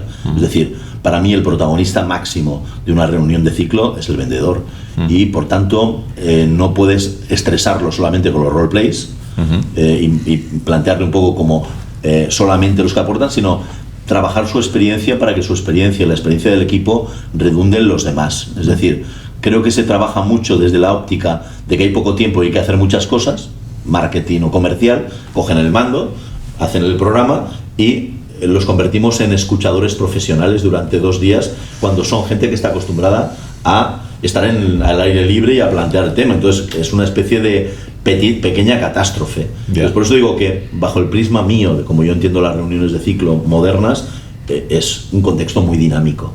Pero descríbemelo para que la audiencia lo pueda entender, porque mucha gente ni siquiera sabe lo que es una reunión de ciclo, ¿no? Que puedan entender lo que es una reunión de ciclo y cuánta duración crees que debe tener, cómo debería estar estructurada más o menos. Bueno, una reunión de ciclo es básicamente las compañías farmacéuticas y no farmacéuticas, tocamos muchos sectores, ¿no? También desde el ámbito de conocimiento. Cada X tiempo has de reunirte con tu equipo para plantear nuevos objetivos, para plantear lanzamientos, para desarrollar y para analizar qué es lo que ha ocurrido en ese periodo anterior. Evidentemente, comprender mucho mejor tanto los resultados positivos como los negativos, poder sacar conclusiones y poder tener nueva metodología para tirar hacia adelante. Pero suelen ser reuniones de 2-3 días, suelen ser reuniones, digamos, hace unos años eran reuniones internacionales en sitios exóticos tipo Río de Janeiro, etcétera, que era un doble castigo porque los tenías metidos en el hotel 3 días cuando había una tentación brutal fuera. Hostia. Sí, ocurría así, es decir, pronto decir, oye, estamos lanzamiento, vamos a Río de Janeiro, fantástico. ¿Cuánto habéis conocido Río de Janeiro? Nada, porque hemos estado metidos en el hotel prácticamente reunidos de sol a sol y salían por la noche a cenar, con lo cual, bueno, es decir, yo creo que el punto clave es tratar de hacer una reunión en la cual el planteamiento vivencial tenga también impacto y el planteamiento de compartir y desarrollar cosas. Por eso decía, puesto el ejemplo del Camino de Santiago, hay muchos, hacer cosas que sean contextos dinámicos y plantear un día completo para poder analizar y para poder validar las cosas que hay que validar, pero si haces 2 días de validar, el segundo día tiene que ser dinámica, tiene que ser roleplay activo, tiene que ser team building, tiene que ser convivencial, tenemos que hacer cosas juntos que de alguna manera no hacemos, plantear pasarelas, desarrollar temas en los cuales la gente se ve implícita en aportar, y ves muchas cosas de tu equipo y de la forma de reaccionar de la gente justamente en esa, sobre todo si tienes una fuerza de venta relativamente pequeña. Si tienes 300 tíos como pueda tener un laboratorio grande es más difícil, pero cuando tienes un grupo de 20 o 25 personas, que muchas veces es el caso, bueno, sabes perfectamente y aprendes mucho de tus propios compañeros de camino, ¿no? Totalmente. Y si realmente son gente con la cual tú te embarcarías. Por eso yo creo que es importantísimo cuando tú estás en una compañía saber dónde están lo que dicen de los CEOs, ¿no? Los 100 primeros días. De una compañía, la última con la cual estuve trabajando de forma profesional en la industria farmacéutica, tenía una cuenta de resultados absolutamente demencial, o sea, no había por dónde cogerla, todo era contexto de inmovilizado, habían fabricado muchísimo por una serie de circunstancias que no vienen al caso, y me bajé al almacén, y el almacén parecía macro. O sea, ¿has ido alguna vez a macro? Sí. Que es todo stock, todos son como Costco y todo eso. Brutal. Sí. Y decía, hasta ya me di cuenta de por qué esta compañía tiene una cuenta de resultados de esta forma. Es decir, han fabricado aquí lo de los próximos 7 años, lo tienen aquí. Y me pegué los 10 primeros días en el almacén con el bocadillo de la gente, siendo CEO, 10 primeros días con la gente del almacén. haciendo pedidos, preparando temas, tal, porque el problema estaba en el almacén. Claro. O sea, a ver cómo funciona esto del almacén. Luego ya nos preocuparemos cómo vamos a vender el sobrestock que hay aquí, pero quiero ver cómo funciona el almacén.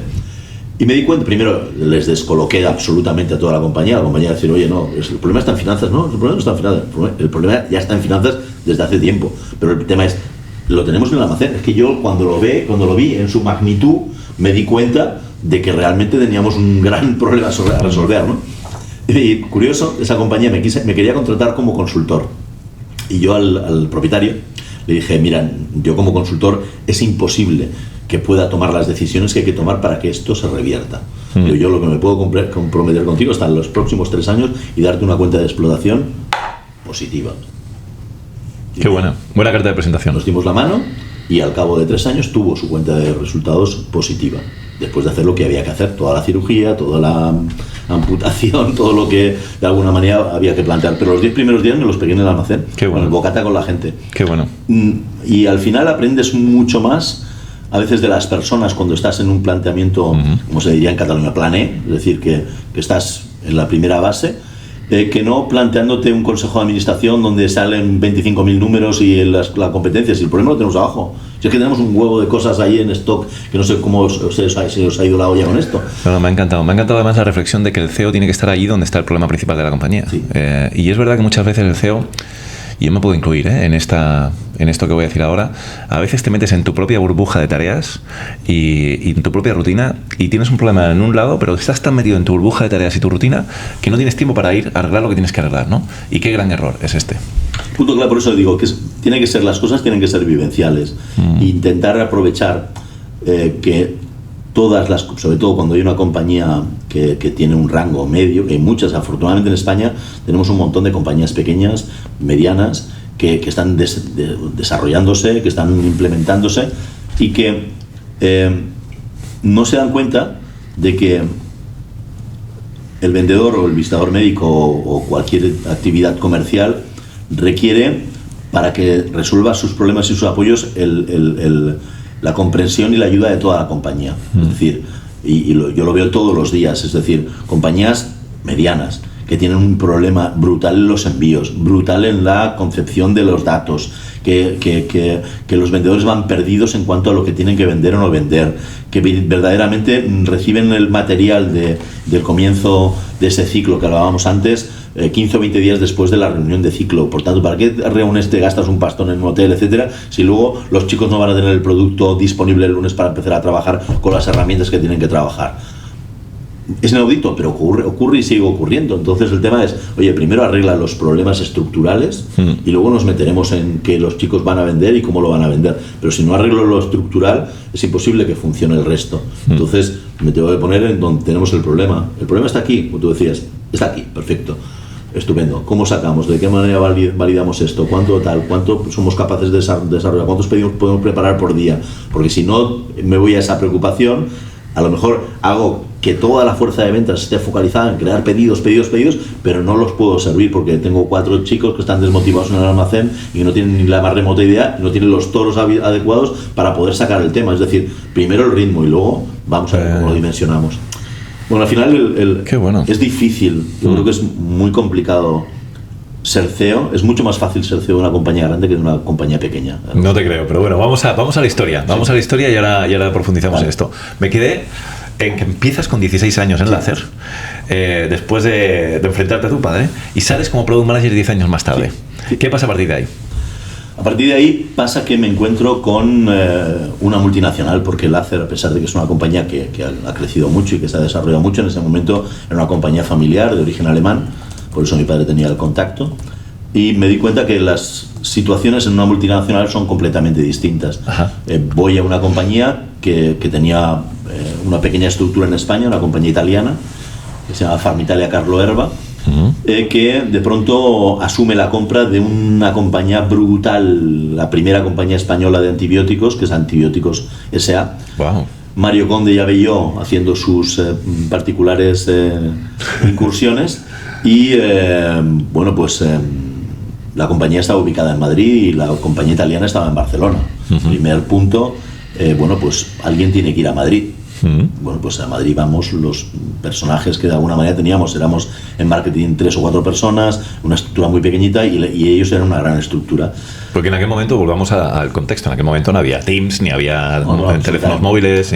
Absolutamente. No es muy espartano. Los móviles surgieron un poquito más adelante. Estamos hablando más o menos del año 86-87, ¿vale? El año en el cual se vendió una operación espectacular que promovió Felipe González y el presidente italiano para poder autorizar la venta a Italia de una compañía muy importante a nivel de antibioterapia, que era antibióticos. Entonces, bueno, pues nosotros íbamos con una bandera italiana, siendo los compradores, pero no mandaba la bandera española de la gente que estaba en la estructura en España, en Madrid.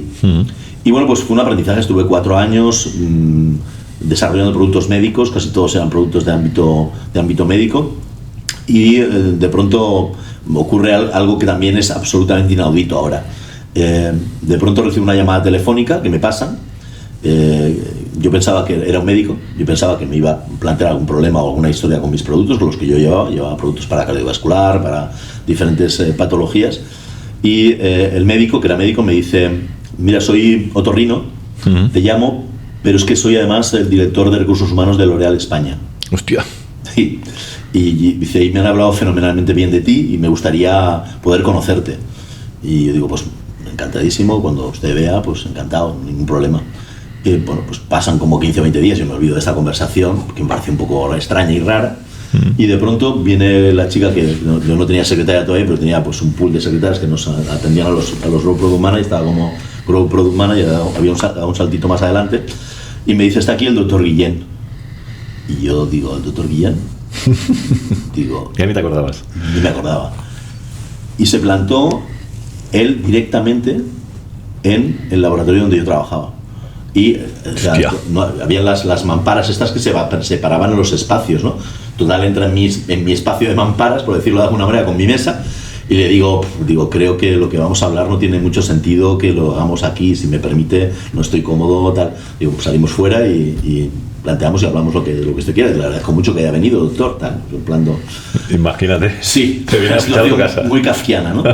Y bueno, estamos fuera, me plantean, estamos hablando, tomando un café con leche, churros como porras, como se hace en Madrid, ¿no? Y al cabo de 15 o 20 minutos me dice, tienes un perfil L'Oréal impresionante. ¿Qué? Sí, dice, ¿cuánto estás cobrando? Y yo me fui como 40% arriba, lo clásico. Yeah. Y me dice, no, mucho más. Digo, pero ¿para qué me requiere? No, tienes que dirigir un equipo. Digo, pues no he dirigido en mi vida personas, yo he dirigido solamente productos. Tú tienes capacidad para dirigir personas. Joder. O sea, en este plano, directo. ¿Qué personaje? Un personaje, sí. Y bueno, pues tenía razón, es decir, me di cuenta de forma directa que me encontraba cómodo dirigiendo personas, a pesar de que yo solamente había dirigido hasta ese momento productos, ¿no? Y pero me pasó a la parte comercial más directa, claro. Pero no es nada sencillo, porque ahí haces 2 transiciones. Haces una transición a una nueva compañía y una transición a una nueva responsabilidad. Sí. Tremendo. Y además en una compañía que había sido comprada, una estructura que era una estructura compleja, pero me encontré como pez en el agua enseguida. Es decir, me di cuenta de que él tenía mucho más conocimiento y mucha más razón, y con el poco tiempo que me conocía, por las referencias que podía tener, había tomado una decisión muy concreta y muy directa, y me ayudaron mucho, evidentemente. Pero bueno, pues fue el salto que pasas de marketing a comercial sin red, prácticamente. Ya ves. En L'Oréal, además, otro sector que no era el de antibióticos. No, pasé de forma directa de productos medicamentos a productos dermocosméticos y OTC, y ya de alguna manera no he vuelto nunca al medicamento, por decirlo de alguna manera. Siempre en ese ámbito me encontré con la dermatología, con la odontología, que han sido un poco 2 estamentos con los cuales siempre he tenido mucho contacto. Y bueno, pues ese fue un poco mi tránsito. Estuve 7 años en L'Oréal, estuve pues viviendo en París también durante un año. Bueno, muy interesante, porque te das cuenta de cómo cuidan los productos, cómo glorifican. Yo siempre, el concepto que me quedé con el L'Oréal, el tema es el glorificateur, ¿no? El planteamiento de que el producto es el protagonista máximo y que cuidar el producto era la base del éxito, ¿no? Y que los expositores o un spot o cualquier cosa que hagas tiene que ser con un charm y con un planteamiento brutal. Y que lo que ellos llaman la mise en scène, la puesta en escena, es importante. Es decir, aprendí que no pueden estar los productos de cualquier manera. Luego me encontré en mi trayectoria profesional compañías que lo primero que hice fue cuidar el producto, porque el producto estaba total y absolutamente descuidado y en un tercer plano. Entonces me di cuenta, primero el producto importante y luego cuidar a las personas. O sea, si cuidas el producto y cuidas a las personas, un gran porcentaje del éxito casi está asegurado. Qué bueno. O sea, cuidar el producto y cuidar personas. Muy bien. Ese es un poco los dos puntos que aprendí en L'Oréal. Y luego fue, bueno, pues a partir de ahí fue también de forma un poco curiosa y especial la llegada a Barcelona de nuevo. O sea, un poco el tránsito Barcelona-Madrid yo creo que es habitual entre las personas que nos dedicamos a la industria farmacéutica, porque esa polaridad de que haya muchos laboratorios en Madrid y muchos laboratorios en Barcelona casi te lleva a que si estás trabajando en la industria durante mucho tiempo tengas una experiencia en Madrid. La mía fue de casi 10 años y bueno, pues fui soltero y volví casado y con una hija. Hostia. Con lo cual sí, a nivel personal también te afecta. Y luego pues bueno, pues te das cuenta de que lo que aprendes en las multinacionales, en esas dos que yo estuve, fue muy útil para el siguiente paso en un ISDIN muy incipiente que no se parece absolutamente nada al de ahora. Yo creo que hice un tránsito de 14 años muy potente, donde disfruté muchísimo. Ahí pasaste de director comercial de L'Oréal a director general. No, pasé de director comercial en una de las áreas de L'Oréal a director comercial y de marketing de ISDIN. Vale. Y estuve como alrededor de 4 o 5 años como director comercial de marketing antes de pasar a la dirección general. Vale.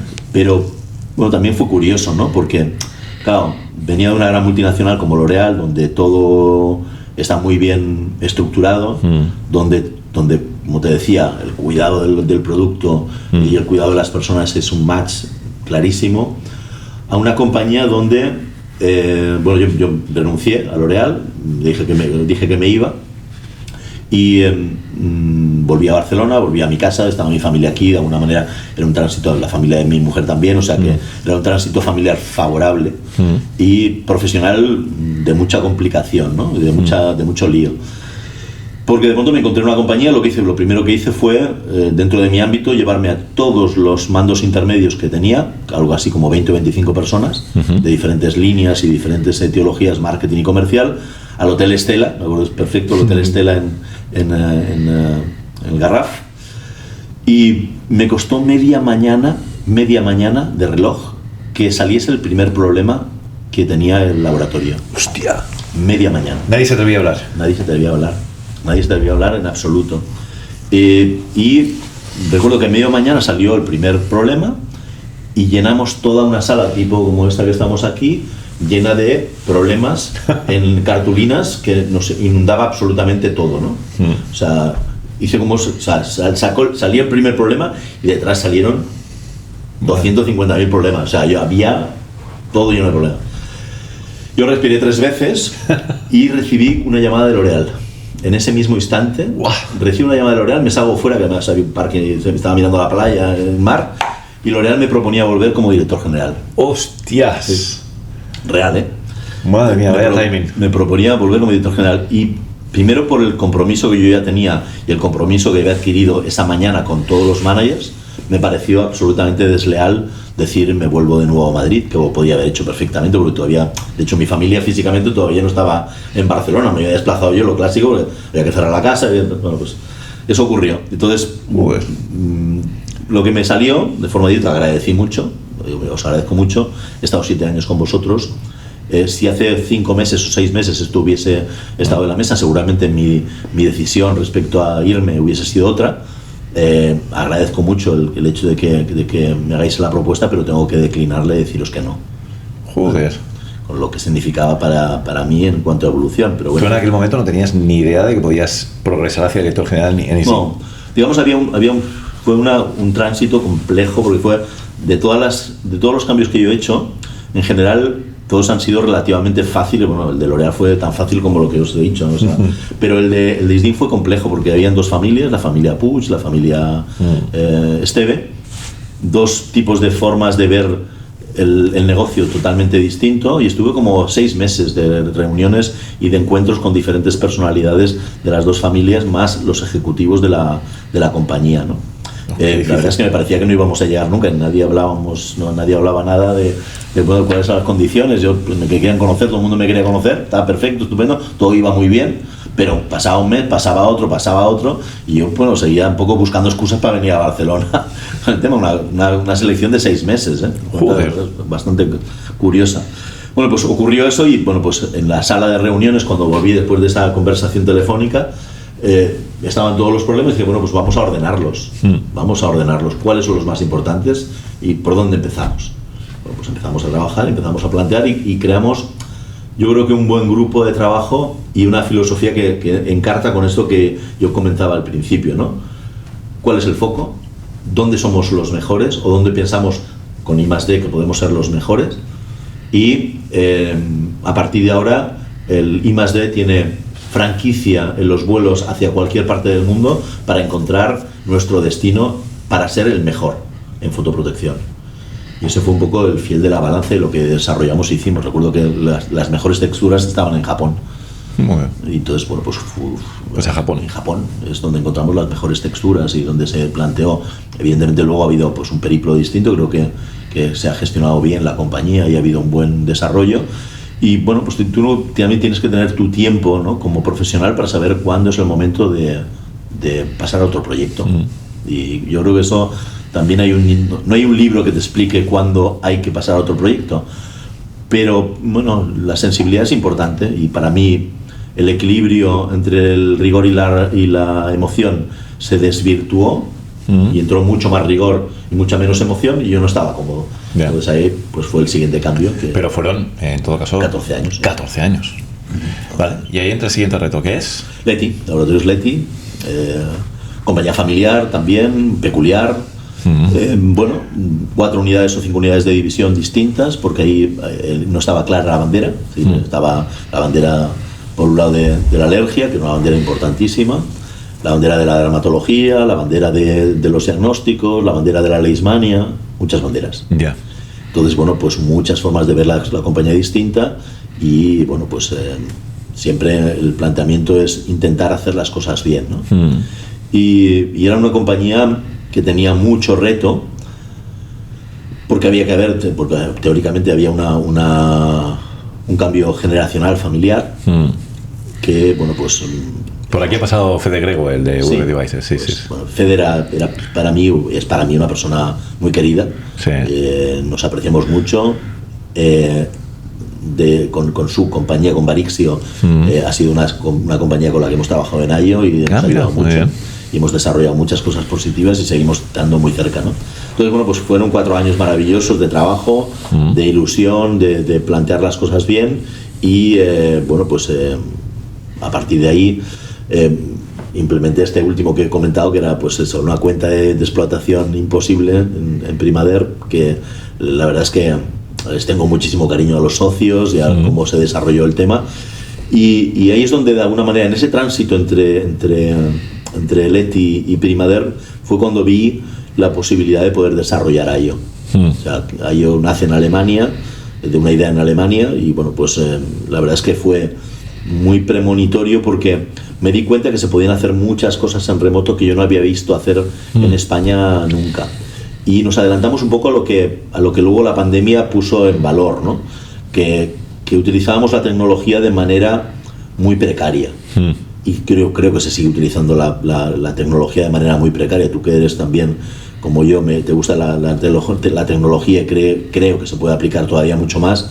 En ese momento, la verdad es que, bueno, pues fue una apuesta de valor pensando que podría suceder lo que luego sucedió. Evidentemente no tenía ninguna bola de cristal para saber que el COVID lo iba a cambiar todo, pero sí sabía que habría un tránsito hacia un impacto de la tecnología potente, como ahora estamos con la inteligencia artificial, ¿no? Es decir, la ingente cantidad de datos que existen en las compañías no es utilizada a nivel científico bien. El contexto de la inteligencia artificial, que es más matemática, es un algoritmo, puede ayudar a desarrollar muchas cosas. Ayer comentaba, que me pareció un tema brutal, que en el último Gran Premio de Canadá,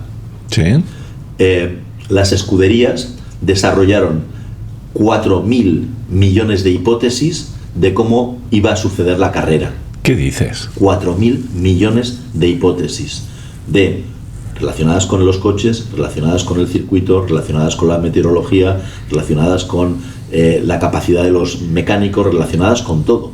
Wow. Es decir, si en Fórmula 1 ya se están tomando decisiones basadas en inteligencia artificial en un propio gran premio y se toman decisiones de si hay parada o no hay parada y si hay que cambiar neumático o no, me parece que la industria farmacéutica, que es mucho más tranquila respecto a este tipo de temas, tiene mucho que desarrollar en ese ámbito. En los ámbitos de logística, en los ámbitos de producción, desde luego ya se está utilizando de forma muy potente en el descubrimiento de nuevas moléculas y de enfermedades que teóricamente están evolucionando mucho. Y uno tiene que saber, yo creo que una responsabilidad de un nuevo CEO es saber cómo impacta en su negocio esa inteligencia artificial y de qué manera puede sacarle el máximo rédito con la inversión que sea posible que tenga que hacer. Desde luego siempre he tenido la sensación que en la industria farmacéutica, comparada con otras industrias, somos más lentos en la adopción de tecnología, ¿no? O al menos en la adopción de la tecnología digital. Somos muy precavidos. Sí, demasiado quizá. Yo creo que sí. Bueno, y también que es una compañía o que es un canal donde se sufre menos cuando hay situaciones graves. O sea, en otros sectores saltó todo por los aires y sin embargo pues la industria farmacéutica resistió bien el avatar del COVID, ¿no?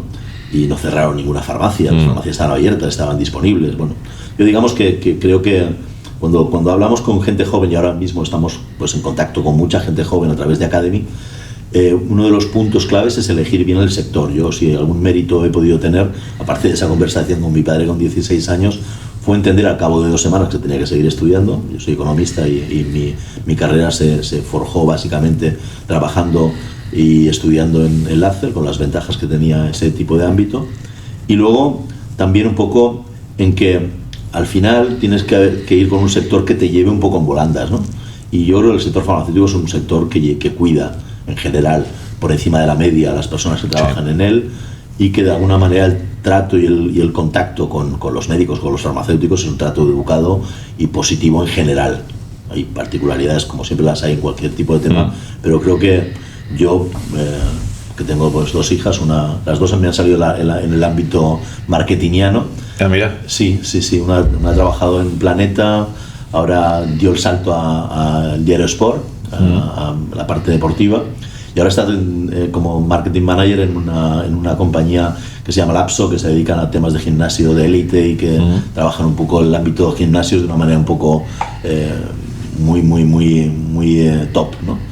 Y la otra está más polarizada, más cercana a mi ámbito. Trabaja en una compañía sueca de dispositivos médicos, y hizo una carrera que se llama Global Studies, que es una compañía una carrera toda en inglés.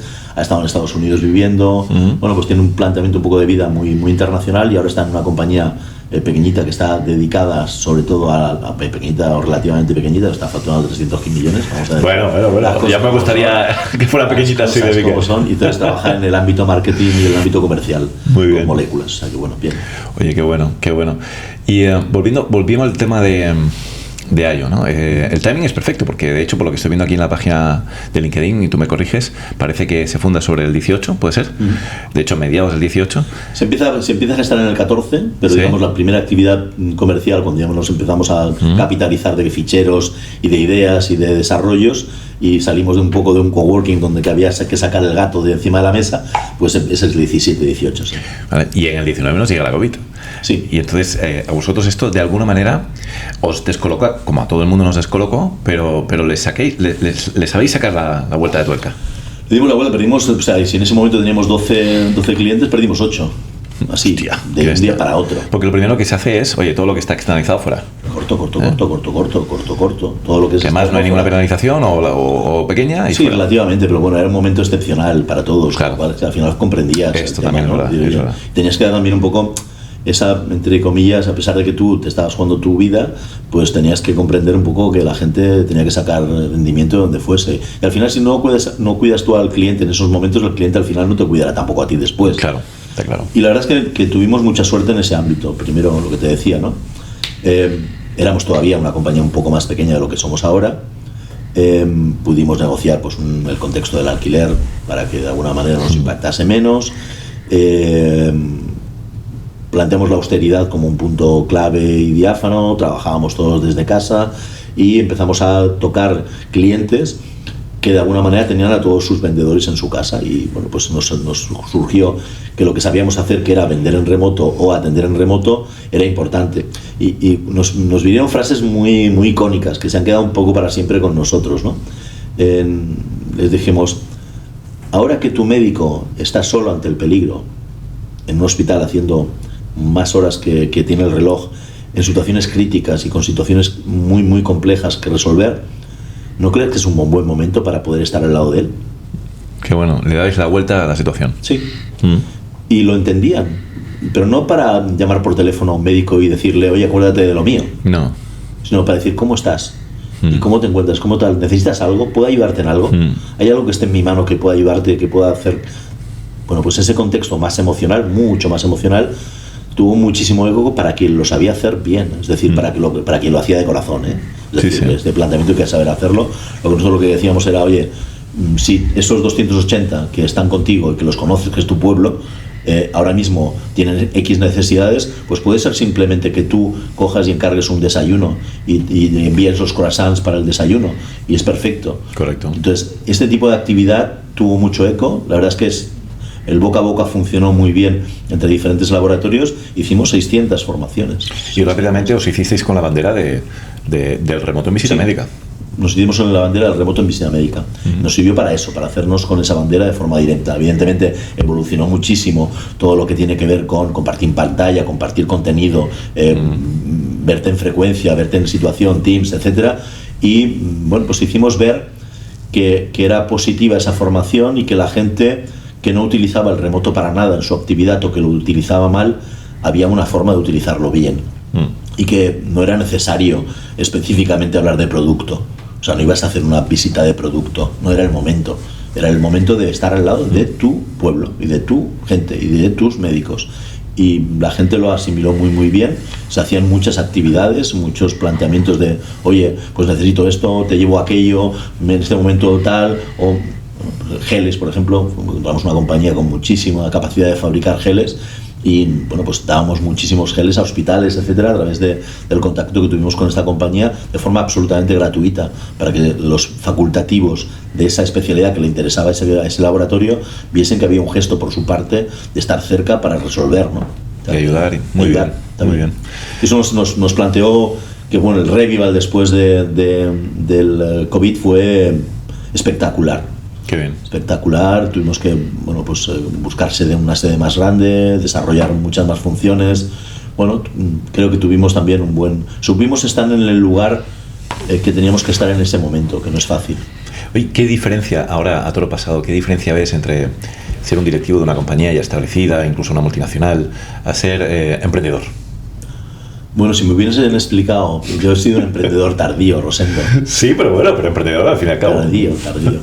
Digamos, he aprendido mucho para la empresa privada que me ha contratado a mis servicios durante los años que llevo trabajando en la industria farmacéutica, pero a nivel personal, el contexto de emprendedor, seguramente si me lo hubiesen planteado lo que iba a vivir en estos últimos casi 10 años que llevo de actividad emprendedora, hubiese dicho: me quedo en la industria farmacéutica. Ni hablar. Más directo, vamos, sin más. Pero también me he enriquecido mucho. He sido mucho más feliz en muchos aspectos. Construir para ti mismo y desarrollar una familia, yo considero mi familia, estas 100 y pico personas que ahora mismo tienen una dependencia directa de nuestro trabajo, te da una responsabilidad que yo tampoco había tenido hasta ese momento. O sea, ser responsable de todas las nóminas de las personas que trabajan conmigo y de las familias que trabajan conmigo, ¿no? Y que llevar a buen fin esas familias y poder enfocarlas bien y poder plantear plan de carrera interno y contexto de buen clima, es decir, todo lo que de alguna manera he aprendido durante los años que he estado en la industria farmacéutica, lo revierto de una manera muy directa en las personas que ahora trabajan conmigo. Estoy más relajado, te quiero decir que no vivo tan compulsivamente la cifra y el momento y la competencia y todo lo que de alguna manera te obliga a la industria farmacéutica, que eso yo creo a cierta edad es un poco ya contraproducente. Me da tiempo a desarrollar pues hobbies que tengo y que son para mí interesantes, y pensar a largo plazo. Pensar a medio largo plazo, y sobre todo cultivar la posibilidad de una segunda generación. Es decir, ya estamos trabajando en la compañía en lo que llamamos Second Generation, que corresponde con personas vinculadas o bien familiarmente o bien de forma activa a la compañía desde el inicio, que puedan seguir un poco con las riendas de esto y que puedan de alguna manera llevarlo y hacer una retirada hacia consejo muy normalizada y donde de alguna manera podamos seguir aportando valor, el valor tanto del network como el valor del contacto, de la enseñanza, pero no en el frontal del día a día. Claro que eso va a ser la siguiente etapa. Qué bueno. Y es una etapa que estáis empezando a vivir ahora. Sí, empezamos a trabajarla ya hace un año. Qué bueno, qué interesante. Qué interesante. Y creo que además con un factor muy interesante porque afecta a la primera línea de los 3 accionistas mayoritarios y a sus familias. Entonces, bueno, pues en ese ámbito no todo el mundo quiere implicarse y no es obligado a implicarse, pero si quieres implicarte tienes que conocer el negocio y tienes que empezar a trabajar de forma activa el negocio de alguna forma. Entonces no es una cuestión de aquí al próximo año ni al siguiente, pero sí que tiene que suceder de forma natural. Y ya los estamos implicando pues cada 2-3 meses estamos un poco haciendo ese consejo, por decirlo de una manera, familiar y de gente muy, muy directamente implicada, para que sientan a ello como suya y para que sientan que ese puede ser su futuro. ¿Pero quiénes son los fundadores o cuántos fundadores son los que forman parte de él? Somos tres fundadores específicos que nos repartimos además de una manera muy directa al igual por acción, es decir, que fundamos el nudo gordiano. Todos los directivos de primer nivel están implicados accionarialmente. Queremos que no hay 3 o 4 personas, no hay más, que están implicados accionarialmente. Y pensamos que ese vínculo les da un valor añadido de bandera importante, ¿vale? No estás trabajando solamente por un sueldo, sino estás trabajando por un sueldo y porque son tus acciones y te dan un cierto rendimiento a final de año. Llevamos 3 años repartiendo dividendos. Qué bien esto. Rendimiento positivo. Y de alguna manera, bueno, pues hace que también haya cierta afinidad de las personas importantes en la compañía, ¿no? Y bueno, pues ese es un poco, somos los 3 socios, somos muy diversos. Hay una persona más en el ámbito financiero, otra más en el ámbito de los seguros internacionales, que no se implica más allá de los contactos interesantes, y yo que estoy en el día a día. O sea, con lo cual... ¿Y cómo empieza todo esto? ¿Cómo empieza la fundación con estas 3 personas? Porque son muy diversas y da la sensación, al menos por toda la historia que se ha estado contando, que quien descubre la oportunidad inicialmente eres tú, ¿no? Sí, bueno, ¿Cómo surge? Surge de la inquietud, de esa lucecita que a veces se enciende en esto puede ser una oportunidad interesante.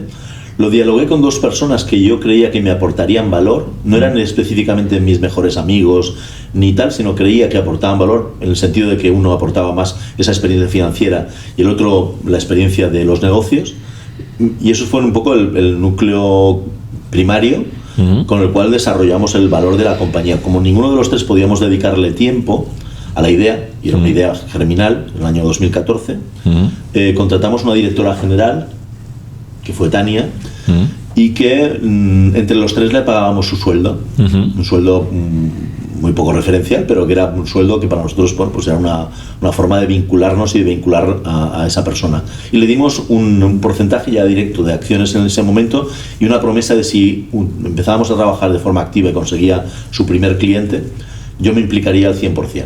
Es decir, primero fue la idea, luego fueron los contactos y luego fue un primer cliente.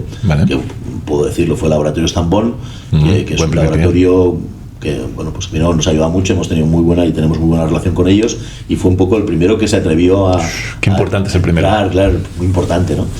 Y además un tipo de producto muy vinculante, nos vinculó mucho emocionalmente, porque era un producto para la fibrosis quística, en los cuales los pacientes mueren jóvenes en general, se diagnostica neonatal y la prevalencia de vida no llega más allá de los 30 y pico de años, con lo cual muy duro, y creíamos que aportábamos un valor definitivo, porque la reinfección en la fibrosis quística es brutal, y era para desarrollar el dossier de valor del laboratorio en 120 hospitales a los cuales nos teníamos que dirigir. O sea que la verdad es que fue muy, muy, muy bien.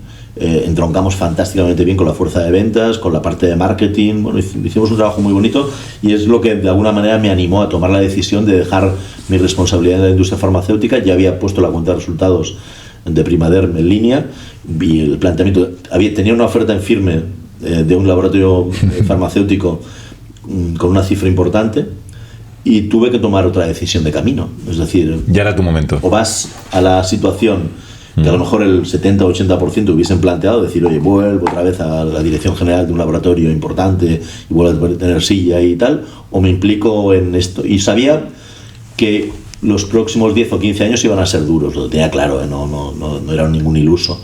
Pero me hacía ilusión el plantearme hacer, después de que mi vida profesional, pues no digo que estuviese resuelta, pero bastante resuelta, poder hacer una incursión en algo que a lo mejor podía fracasar y no pasaba nada, ¿no? Bueno, la sorpresa ha sido que siendo mi primer emprendimiento ha sido el primero y está teniendo éxito, con lo cual pues fenomenal. Me da mucho orgullo, bien entendido y sobre todo ganas de poder proyectarlo hacia la parte familiar, hacia el planteamiento de lo que sirva y con esa misma vocación, ¿no? Pero que en definitiva yo creo que hay clics y momentos muy importantes elegir bien los socios, cuando tienes socios que respeten el trabajo y las decisiones de los demás. Esto ha sido así desde el inicio y sigue siendo. Mis socios no se han implicado negativamente en ninguna decisión mía y han habido decisiones pues graves y potentes y hemos tenido que buscar financiación, como seguro que tú también. Es decir, hemos tenido que buscarnos la vida como se la tiene que buscar cualquier tipo de empresario, ¿no? Pero bueno, cuando sales de una, sales de la otra, sales de esto salgo ileso, del COVID salgo ileso, pues bueno, dices, ostras, te refuerza. Vamos a por todas, ¿no? Vamos a ir más adelante y vamos a desarrollar más cosas y bueno, en esas estamos ahora. Es decir, el planteamiento es, seguimos siendo, entre comillas, viejóvenes, por decirlo de alguna forma, con todo el background de la experiencia y con mucha ilusión y mucha energía. Yo determino a las personas siempre, también lo comenté ayer, no por su edad, sino por su capacidad de transmitir energía a los demás y a sí mismo. Y yo soy una persona que siempre he tenido mucha energía, muchas ganas de hacer cosas, muchas ganas de emprender, muchas ganas de que se pueda hacer mejor, de retar a los demás y de conseguir cosas. Entonces esa ha sido un poco mi vida y mi vocación sigue siendo esa, ¿no? Y se nota, la transmites. A mí me la transmitías cuando era tu cliente y hoy aquí me lo has revivido y espero que la audiencia lo esté sintiendo esto. Ojalá, yo encantadísimo y totalmente abierto a que si alguno de los oyentes, de esos 3.000 oyentes que tienes, que son absolutamente fieles, necesita o quiere algo de mí, 100% a su disposición, vaya. Fenomenal. Oye, antes de acabar, me gustaría dos preguntitas. Una es que antes has dejado caer mientras estábamos conversando, que es más difícil desde tu punto de vista ser CEO de una compañía pequeña que de una grande. Yo te decía que no me lo creo. Pero explica esto, ¿qué quieres decir? Bien, en una compañía pequeña tú eres muchas cosas a la vez. ¿Vale? Tienes que ser muchas veces director de recursos humanos, tienes que ser buen financiero, tienes que ser a veces preparar los paquetes y ayudar al tema, tienes que hacerlo todo. Y esto es complejo y es muy difícil porque lo que tú decías antes, pues a lo mejor estás poniendo el fuego en un lado y se te enciende en el otro y tienes que ir para el otro lado. Correcto. En las grandes compañías en general cada uno tiene su función y tú tienes que desarrollar bien tu función y tienes que saber exactamente qué es lo que le pides a cada una de las personas que estás desarrollando.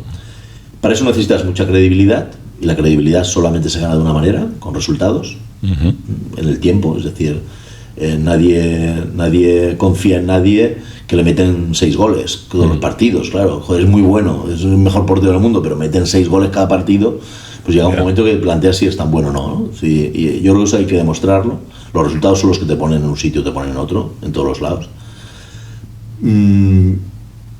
El derivar y el yo, algo que creo que he hecho bien, y no soy yo quien lo debería decir, sino las personas que he dirigido, creo que soy un buen delegador.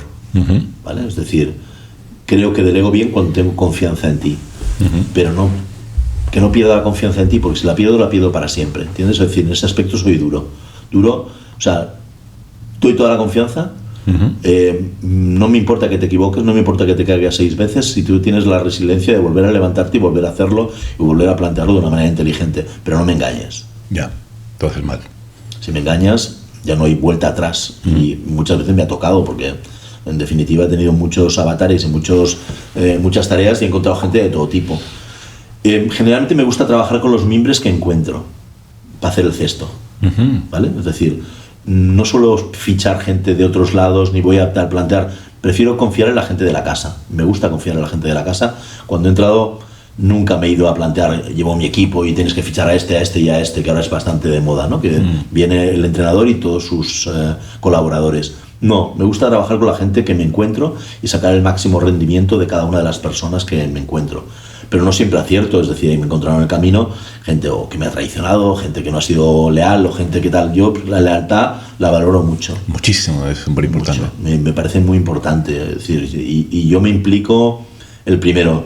Nisdin, que tenía muchas reuniones, muchos temas, soy el del último gin tonic a las 3:30 de la mañana y el primero que está en la sala de reunión a las 7.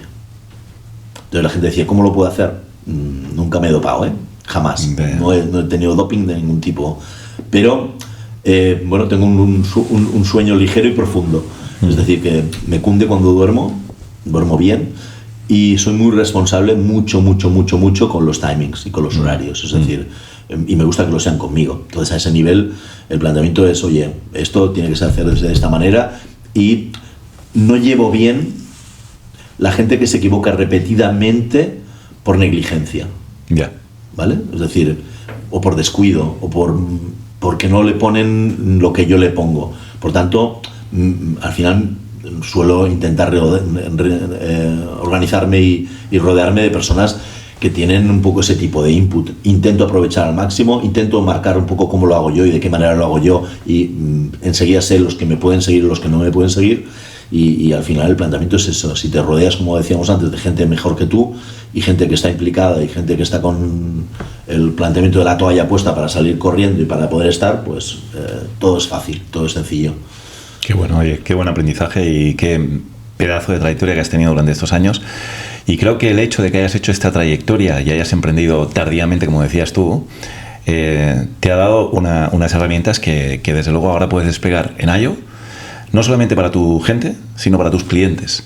Yo esto, como tu cliente en IO Health, lo viví nada más empezar. O sea, yo me sentía muy respaldado, me sentía muy seguro, porque te tenía a ti, Ramón, además de Ana, evidentemente, que se había incorporado como nuestra gerente de ventas en The Vicker, para cuidar. Te agradezco mucho tus palabras, porque además estábamos también casi debutando como tú. En ese momento estábamos debutando todos. Sí, es verdad. Y bueno, pues para nosotros fue muy grato. Muy grato, y no lo digo porque estemos ahora en la entrevista y porque estemos aquí, sino intentamos aprender de todos, pero en concreto aprendimos de The Vicker que teníais clara la bandera, lo que yo decía, es decir, en urología, en los productos de urología, que tenías claro que la parte científica y el documento y el paper era importantísimo en tu gestión, y esto estábamos 100% de acuerdo, porque creo que la parte científica es la que tiene que demostrar, y que apuestas por una gestión de producto a ultranza. No te conformas con el prototipo, sino que vas al fondo en tu tema, y eso yo creo que marca un punto diferencial brutal. O sea, que en ese aspecto nos sentimos muy cómodos porque respirábamos algo que sigue siendo importante para nosotros ahora. Qué bueno, qué bueno. Oye, pues me alegra mucho que hayas venido, de verdad que sí. Espero que hayas disfrutado. Muchísimo, fantástico. Y nada, y espero que haya sido súper útil para la audiencia. Seguro que sí. Ha sido una masterclass en fuerza de ventas, y quizá más adelante repetiremos para que nos des otros inputs. Encantadísimos, agradecer a todo el mundo de la audiencia, a ti en particular por invitarme, y a The Vicker, porque bueno, pues una compañía que creo que todavía su umbral de crecimiento está muy lejos, o sea que tenéis mucho camino por recorrer. Ya lo verás, amigo mío. Seguro. A los demás, hasta la semana que viene. Gracias. Bioemprendedores, un podcast dirigido por Rosendo Garganta y producido por Marc Sastra.